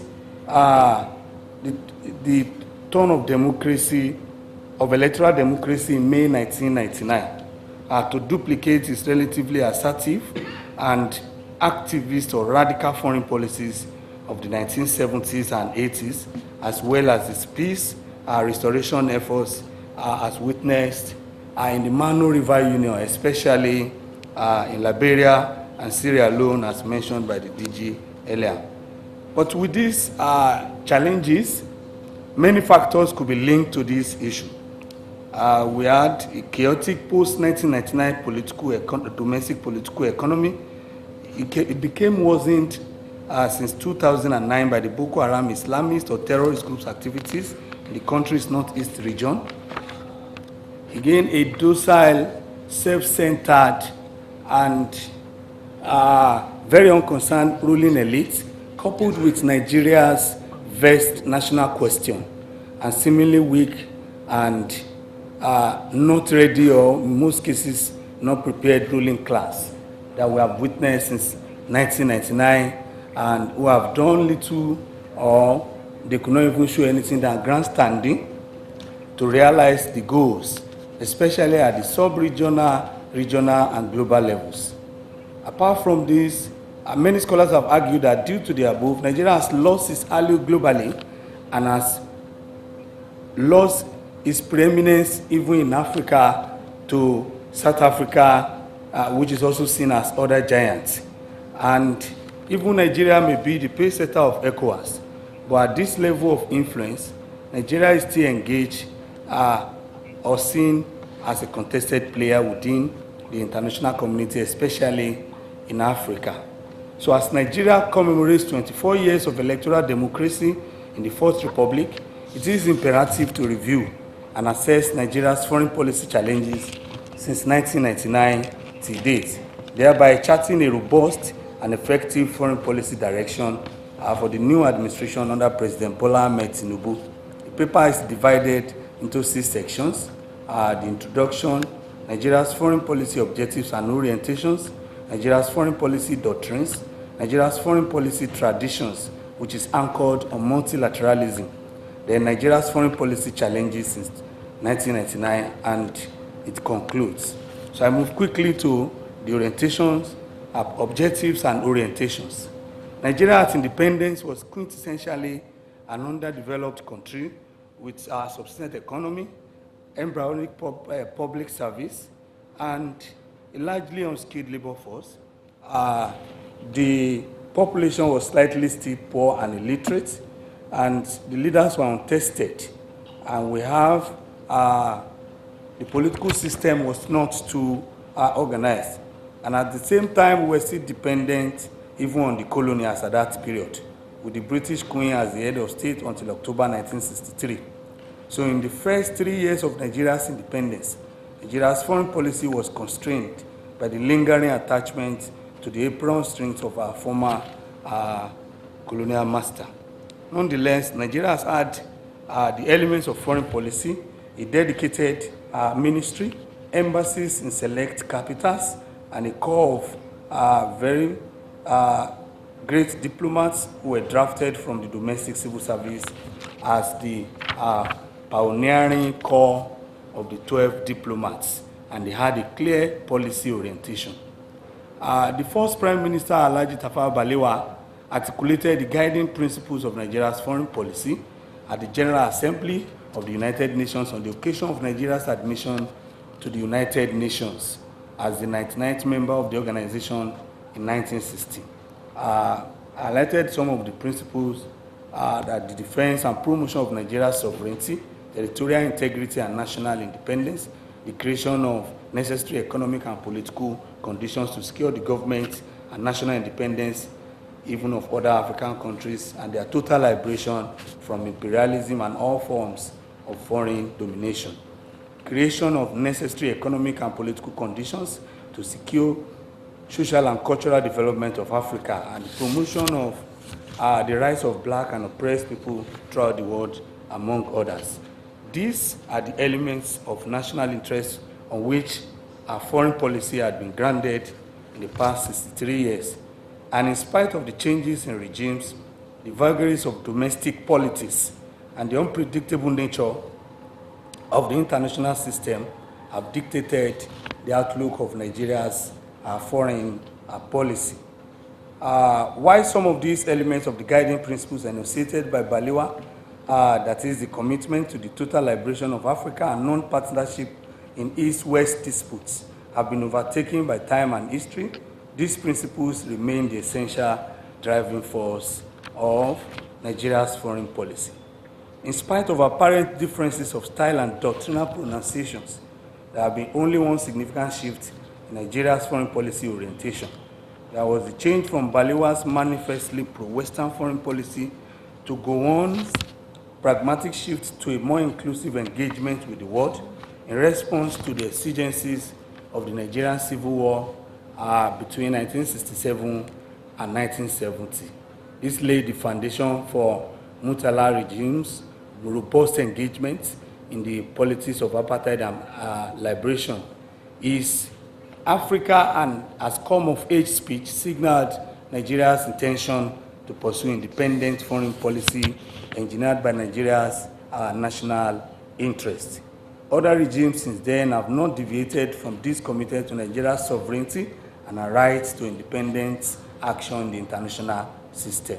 I also discussed foreign policy doctrines, which I may not try to buzz down, but at least within that foreign policy with myriad challenges, which over the years have delivered its expected performance and outlook.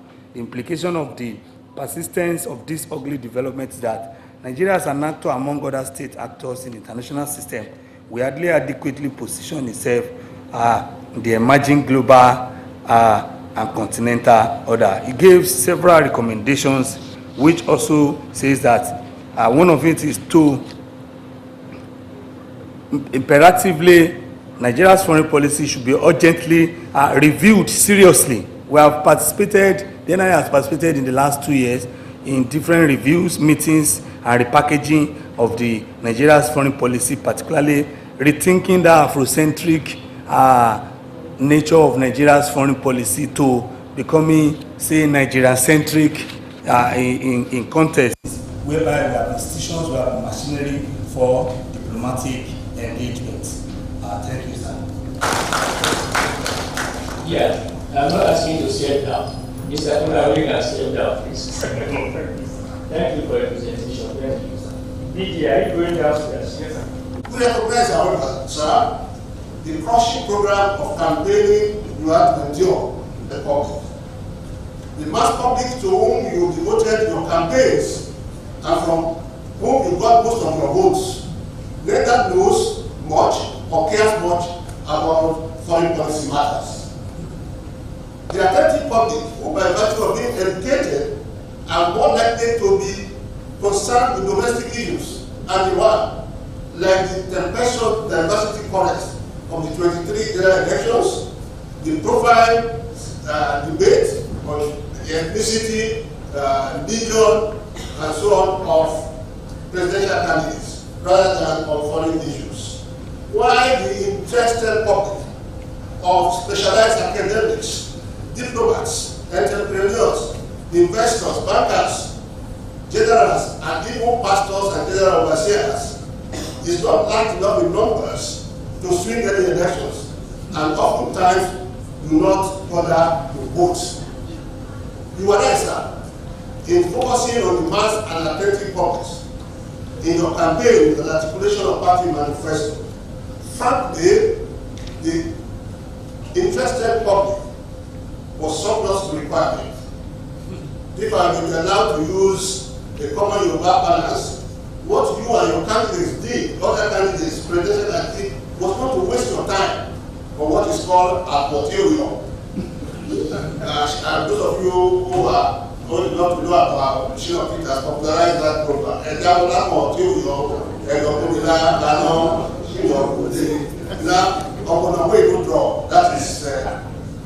that is, you are not going to waste your time on academics and professors and ambassadors who program and not vote. Then their numbers are not sufficient to make any difference.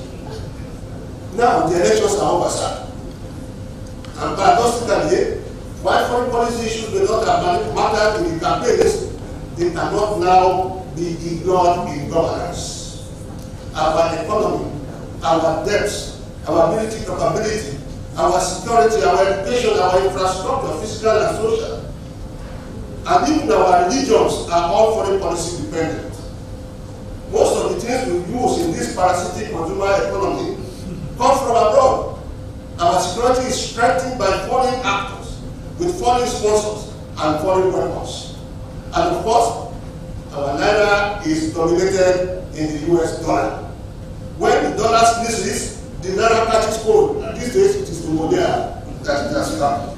Sir, now that you are our president, and we are not yet sure of your foreign policy agenda, we, and I mean some of us in the interested public, of which the NIA is a significant player, are duty bound to be keen and unknowing and helping to shape your foreign policy roadmap. Mr. President, the Sahel, which is the subject of this memo, has been Nigeria's nemesis in the last 2 decades or more. It has been our most vicious advantage. It is doubtful whether anyone knows precisely how many lives have been lost to the violence emanating from that region. How many billions of naira and dollars which should have been spent on national development have been spent or stolen. What quantum of resources and productive wealth have been lost forced to abandon farms and investment flights, and how many lives have been destroyed and irreversibly disrupted through forced displacement and migration. Sadly, the situation in the Sahel is not getting better. Our own war with Boko Haram, or what now calls itself ASWA, has taken the form of seasonal waves.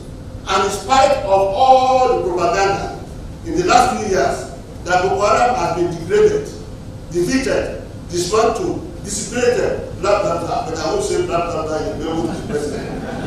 The terrorist group seem to be still kicking and fighting.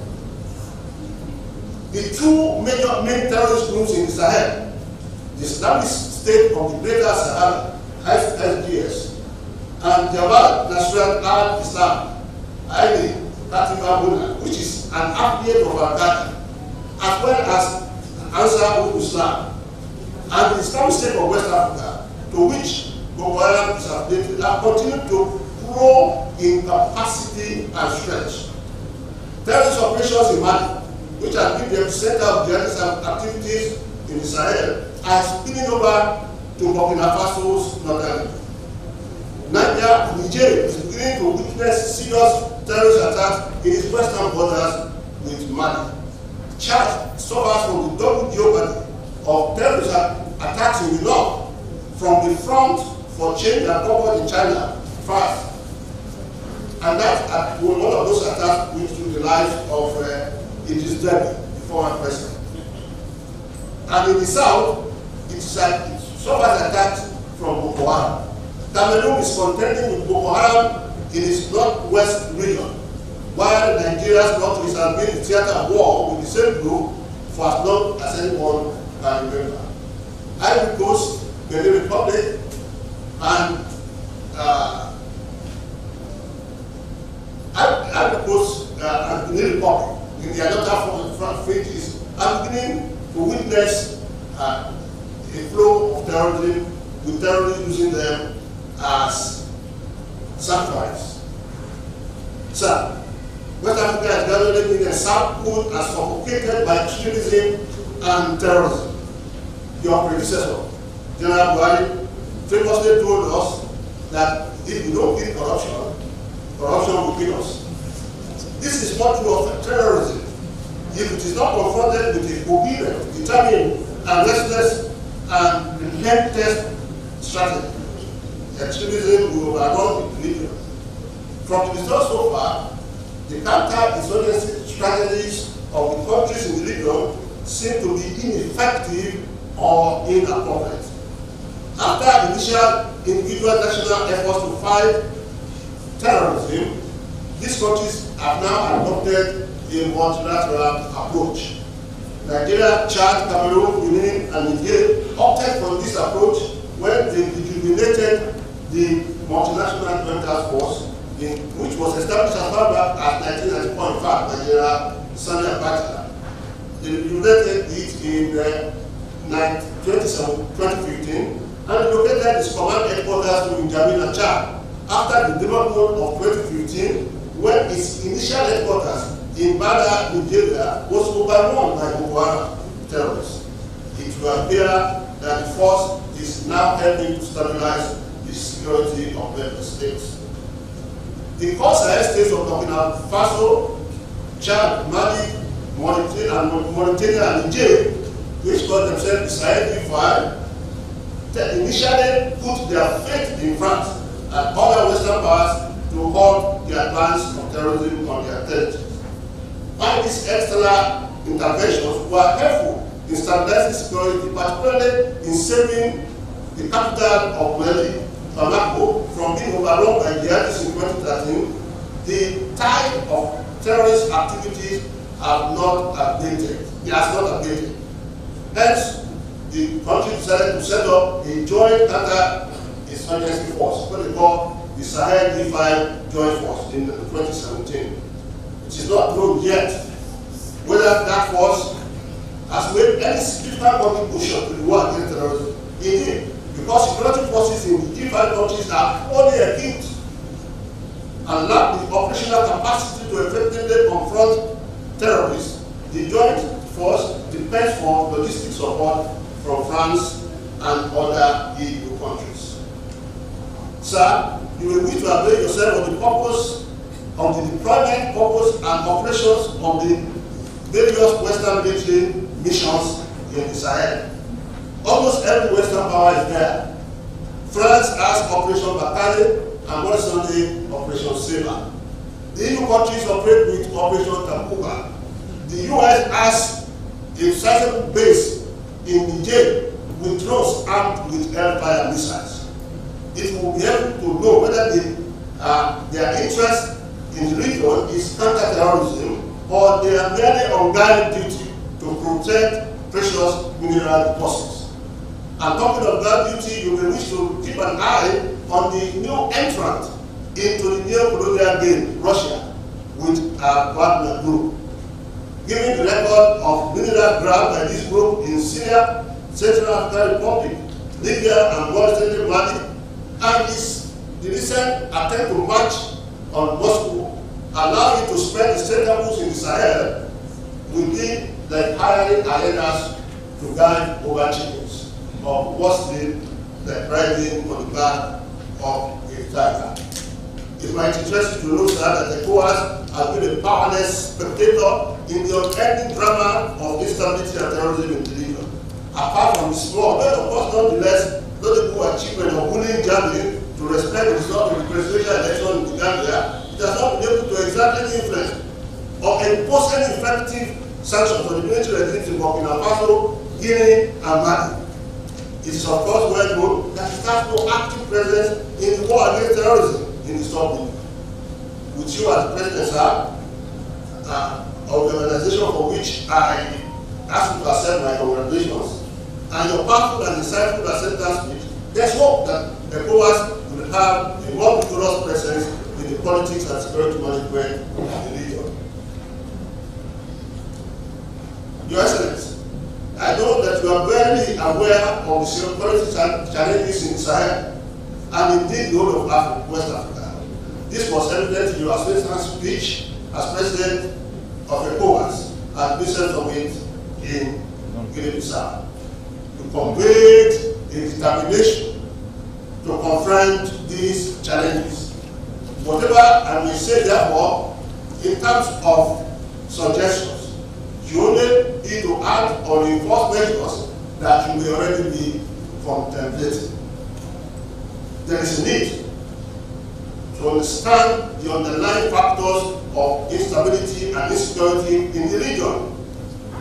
They include geocolonialism, international jihadism, mineral resources scramble, debts and dependence, desertification, migration, and weaknesses of national and regional response capacities.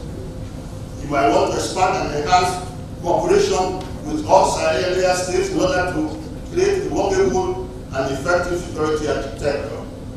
I advise that you try to work towards integrating the Sahel D5 joint force with the multinational task force for a mutual reinforcement of capacities that will incrementally lead to the establishment of an ECOWAS standby force, which may serve as a bulwark against terrorism and even session. I'll go with you, yes. So we'll have, thank you very much. That is very good. I think we'll call on Dr. Motola Ilisomi, the research fellow at the NIA, to speak on Nigeria's Afrocentric foreign policy and its relevance in a dynamic international system. Thank you, Mr. Chair. And I quote, "The centerpiece of any country's foreign policy ought to be that country itself, if it seriously considers itself a rational actor on the world stage. Every single action should be adjudged by how much it advances our national power and influence, and how much it advances our interests, objectives, and purpose." That's according to Dr. Obadiah Maliafia, who is an economic and policy analyst. There's a picture I would have loved to show, but unfortunately my slides are not available. So by way of introduction, Nigeria's foreign policy over the years has been characterized by both continuity and change. Okay, thank you. The fundamental objectives of Nigerian foreign policy, as codified in Chapter 2, Section 19 of the 1999 Constitution amended, have remained fairly consistent since 1960. However, there's been variations in approach and style and personality of the leaders, specific priorities, and the exigencies of the domestic and international environment. However, a core aspect of Nigeria's foreign policy is the Afrocentric nature of Nigeria's foreign policy. This has remained unchanged, and it has been pursued by its successive administrations and leaders in Nigeria, both in the military and civilians. The perspective at independence was to ensure, or for the policy, was to ensure the eradication of colonialism, apartheid, and racial discrimination. And this has been significantly achieved with the independence of African states, of course, except for Western Sahara that still have some issues, and then the eradication of apartheid in Africa. However, despite this eradication, successive Nigerian leaders have still adopted Africa as a centerpiece of Nigeria's foreign policies. And in implementing this policy thrust, leaders have expended huge amounts of human and material resources to drive this policy in Africa without any corresponding outcome. And so there's a whole lot of debates in the literature. Scholars and students of international relations and Nigeria's foreign policy, they have begun to argue, that Nigeria's Afrocentric policy lacks relevance and utility value, particularly at this time in the world. And that there's a connection between Nigeria's vital national interests and the Afrocentric foreign policy. The new administration of President Bola Ahmed Tinubu has also, in line with past leaders, adopted the African centerpiece of Nigerian foreign policy. And this was clearly stated in his inaugural speech on May 29, 2023, where he enunciated the strategy for Nigeria's Afrocentric foreign policy. For him, Nigeria is to ensure peace and stability in West Africa and Africa, using multilateral platforms like ECOWAS, Africa Union, and other platforms. And that Nigeria will provide the leadership in achieving economic prosperity for Africa through a proactive foreign policy. So the question that begs answers are some of this. So the issue here is that how relevant is this African-centered policy for Nigeria's foreign policy, considering the contemporary global realities that the world is right now? I also want to find out to what extent does this African-centered foreign policy advance the core interests of Nigeria and Nigeria's economic development, as well as the well-being of Nigerian citizens. Now, does Nigeria possess the credentials, the economic clout, and muscles in Africa and in fact in the world to effectively pursue this age-long Afrocentric foreign policy? These are some of the questions that this paper seeks to answer. And so this study contributes to this debate. There's a raging debate in the literature. And so my paper contributes to that debate on the relevance and the benefits of Nigeria African-centered foreign policy. I provide some conceptual and theoretical perspectives.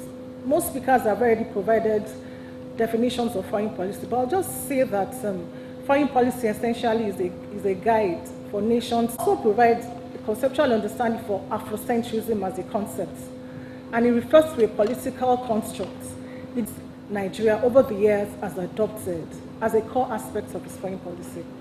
For this study, I adopt the constructive and beneficial concentrism model by Olu Adeniji.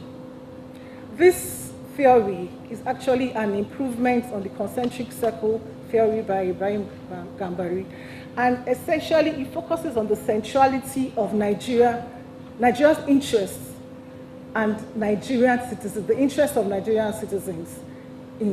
It builds on the four concentric circle theory of Ibrahim Gambari to say that there's a need for Nigeria to accrue some benefits from Nigeria's engagements in the world. And the Nigerian citizens should also be at the core of the benefits of of Nigeria's external engagements. And so the focus of this theory is the Nigerian people and the Nigerian state. So I provide an overview of Nigeria's Afrocentric foreign policy. The policy prioritizes the interests and the solidarity of Africa and the people of Africa. And it was declared, it was declared by former Prime Minister, Nigeria's Prime Minister, Tafawa Balewa, when Nigeria was admitted as the 99th member to the UN in October 1960, where in his speech he had said and declared that Africa, categorically clear, that Africa is the centerpiece of Nigeria's foreign policy. And over the years since independence, successive administrations have demonstrated or implemented this foreign policy thrust through aggressive campaigns against colonialism, racial discrimination, apartheid, conflict resolution in Africa, peace support operations. Nigeria has been actively involved in peace support operations in different parts of Africa. Nigeria has also given aid and financial assistance to African countries. And so Nigeria has effectively, followed through with this African-centered foreign policy for Nigeria. See here, I try to look at the factors that actually, what were the factors that led to Nigeria adopting this African-centeredness? Countries of the world adopt foreign policies that try to achieve their vital national interests. However, for Nigeria, we adopted a foreign policy that sought to prioritize the interests of Africa and African citizens. And so Nigeria's, like the DG was saying, leaders at independence, Nigerian leaders at independence, perceived of Nigeria as having leadership, natural leadership roles. Of course, based on the fact that Nigeria is the most populous black nation, we have a huge population as well as human and mineral resources. And so Nigerian leaders came up with different metaphors to regard this. So we talked about, that talks about historic mission, Nigeria's manifest destiny. Bolaji Akinyemi talks about the mega syndrome. And Nigeria is naturally inclined to lead Africa. Another factor that led to the adoption of this policy at independence is the fact that Nigerian leaders at that time had thought that the policy would enhance Nigeria's hegemonic aspirations and role in Africa. And so they felt that would be a platform through which Nigeria can achieve her hegemonic aspirations and ambitions in Africa. Also, at that time, the global and regional context of the late 20th century, of the 1960s, 1970s, where you had colonialism, countries were coming out of, were fighting colonialism and getting independence. There was racial discrimination, issues of Pan-Africanism that led to the civil rights movements, and apartheid were some of the issues that encouraged Nigerian leaders at that time to begin to fight and take up the cause of Africa, as in their foreign policy. Also, the naivety of the leaders at that time is also another factor that has been raised by scholars, because Nigeria at that time was a country, a newly independent country, just was getting independence, and so our leaders at that time were a bit unskilled in foreign policy articulation, and they also had this idealism in their minds that Nigeria was to be at the forefront and be the voice for Africa. And so these are some of the factors that led to Nigeria adopting an African-centered foreign policy. However, like I said, there's a raging debate in the literature by scholars and students of international relations and Nigerian foreign policy that have argued against the relevance of this policy in the world, in this current global system. They have argued that there's a declining utility, that policy actually lacks utility in these times that we are in. And they have also said that current political and ideological climate that we currently have now in Africa differs significantly from what obtained in the 1960s at independence, the war against apartheid and all that. But now, all that has been eradicated. Like I said, the political and ideological climates between what happened at that time and now differs. And so scholars argue that is there now a need to pursue this African-centered foreign policy? And of course, at this time, you have issues more of global issues that bestride national borders, issues of pandemics, human trafficking, drug trafficking, geopolitical rivalry, financial crisis, health challenges. These are some of the issues that are preponderant and predominant at this time. Another factor that has been raised, to support the declining utility and relevance of this Nigeria's Afrocentric foreign policy is the fact that scholars have argued that in spite of the massive investments that Nigeria puts in material and human resources to fight against colonialism on the continent, no economic benefits actually accrue to Nigeria. I'm sure we all know what Nigeria did with ECOMOG in Southern Africa, with the eradication of colonialism and even apartheid. In terms of human and material resources, Nigerians lost their lives in fighting in Sierra Leone and Liberia. And these scholars have argued that there has not been any economic benefit to the country. So why do we pursue the interest of Africa? Why and leave Nigeria's interest instead of African interest? Another point is the fact that even for the Nigerian citizens, there has been no benefit. On the other hand, Nigerians have been killed, they have been attacked and killed across Africa. The DG had talked about xenophobia. Nigerians, they face hostility on Africa. You would have expected that with so many things that Nigeria did, but Nigerian citizens, wherever they may be, will have friendly relations, they'll be in whatever African country they are in. But most times, there's a lot of hostility against Nigerians. They are attacked and killed. Even in Ghana, there were Nigerian traders in Ghana recently had taxes imposed on them, inappropriate taxes. Nigerians have been killed in Burkina Faso and in Guinea and several parts of Africa. And so scholars have argued that why would Nigeria hold on to this African Afrocentrism foreign policy when even your people are being attacked in other parts of Africa? And so it should be discarded. They argue that the foreign policy thrust should be discarded. In the same vein, scholars have also said that in spite of the huge investments in financial aid and assistance to African countries have not reciprocated. And instead of supporting Nigeria in multilateral fora for positions, they have been hostile and opposed to Nigeria in lobbying for some positions. At the same time, prevailing economic and socioeconomic domestic contexts, like with the weak economy, insecurity, declining revenue for Nigerians, multi-dimensional poverty, there's a lot of hardship. And in addition to that is the issues of terrorism, insecurity. There's a whole lot of issues. There's a plethora of challenges that is confronting Nigeria. So why would we leave all that and now decide that we will take Africa's interests as our own interest? And these domestic challenges have actually limited Nigeria's capacity to fulfill its leadership and development aspirations. And according to a host guy, he called it a crippled giant. So Nigeria is referred to, is a giant but it's crippled. But I go ahead to say that Nigeria is not just a crippled giant at this time. Nigeria is a bedridden giant.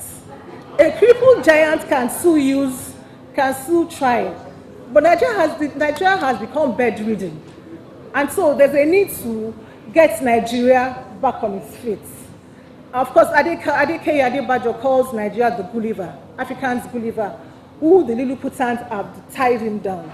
And so there's a need to focus on domestic challenges before Nigeria begins to say that, oh, we're adopting an Afrocentric foreign policy, meanwhile your own domestic challenges are overwhelming. And I conclude by saying that the policy has not effectively benefited Nigeria and its citizens over the years. And so there's a need to review this policies, to adapt the dynamic international system. Nigeria has a battered economy, and this limits our potential to engage externally. So there's a contemporary, regional, and global realities, therefore demand a Nigerian-focused, Nigerian-centered philosophy. Nigerian-centered African foreign policy, I beg your pardon. I recommend, my thesis in this paper is that Nigeria should have a Nigeria-centric, we should have a Nigeria-centric foreign policy, one that is inward-looking, and that has Nigeria as the foreign policy thrust. A domestic first bias.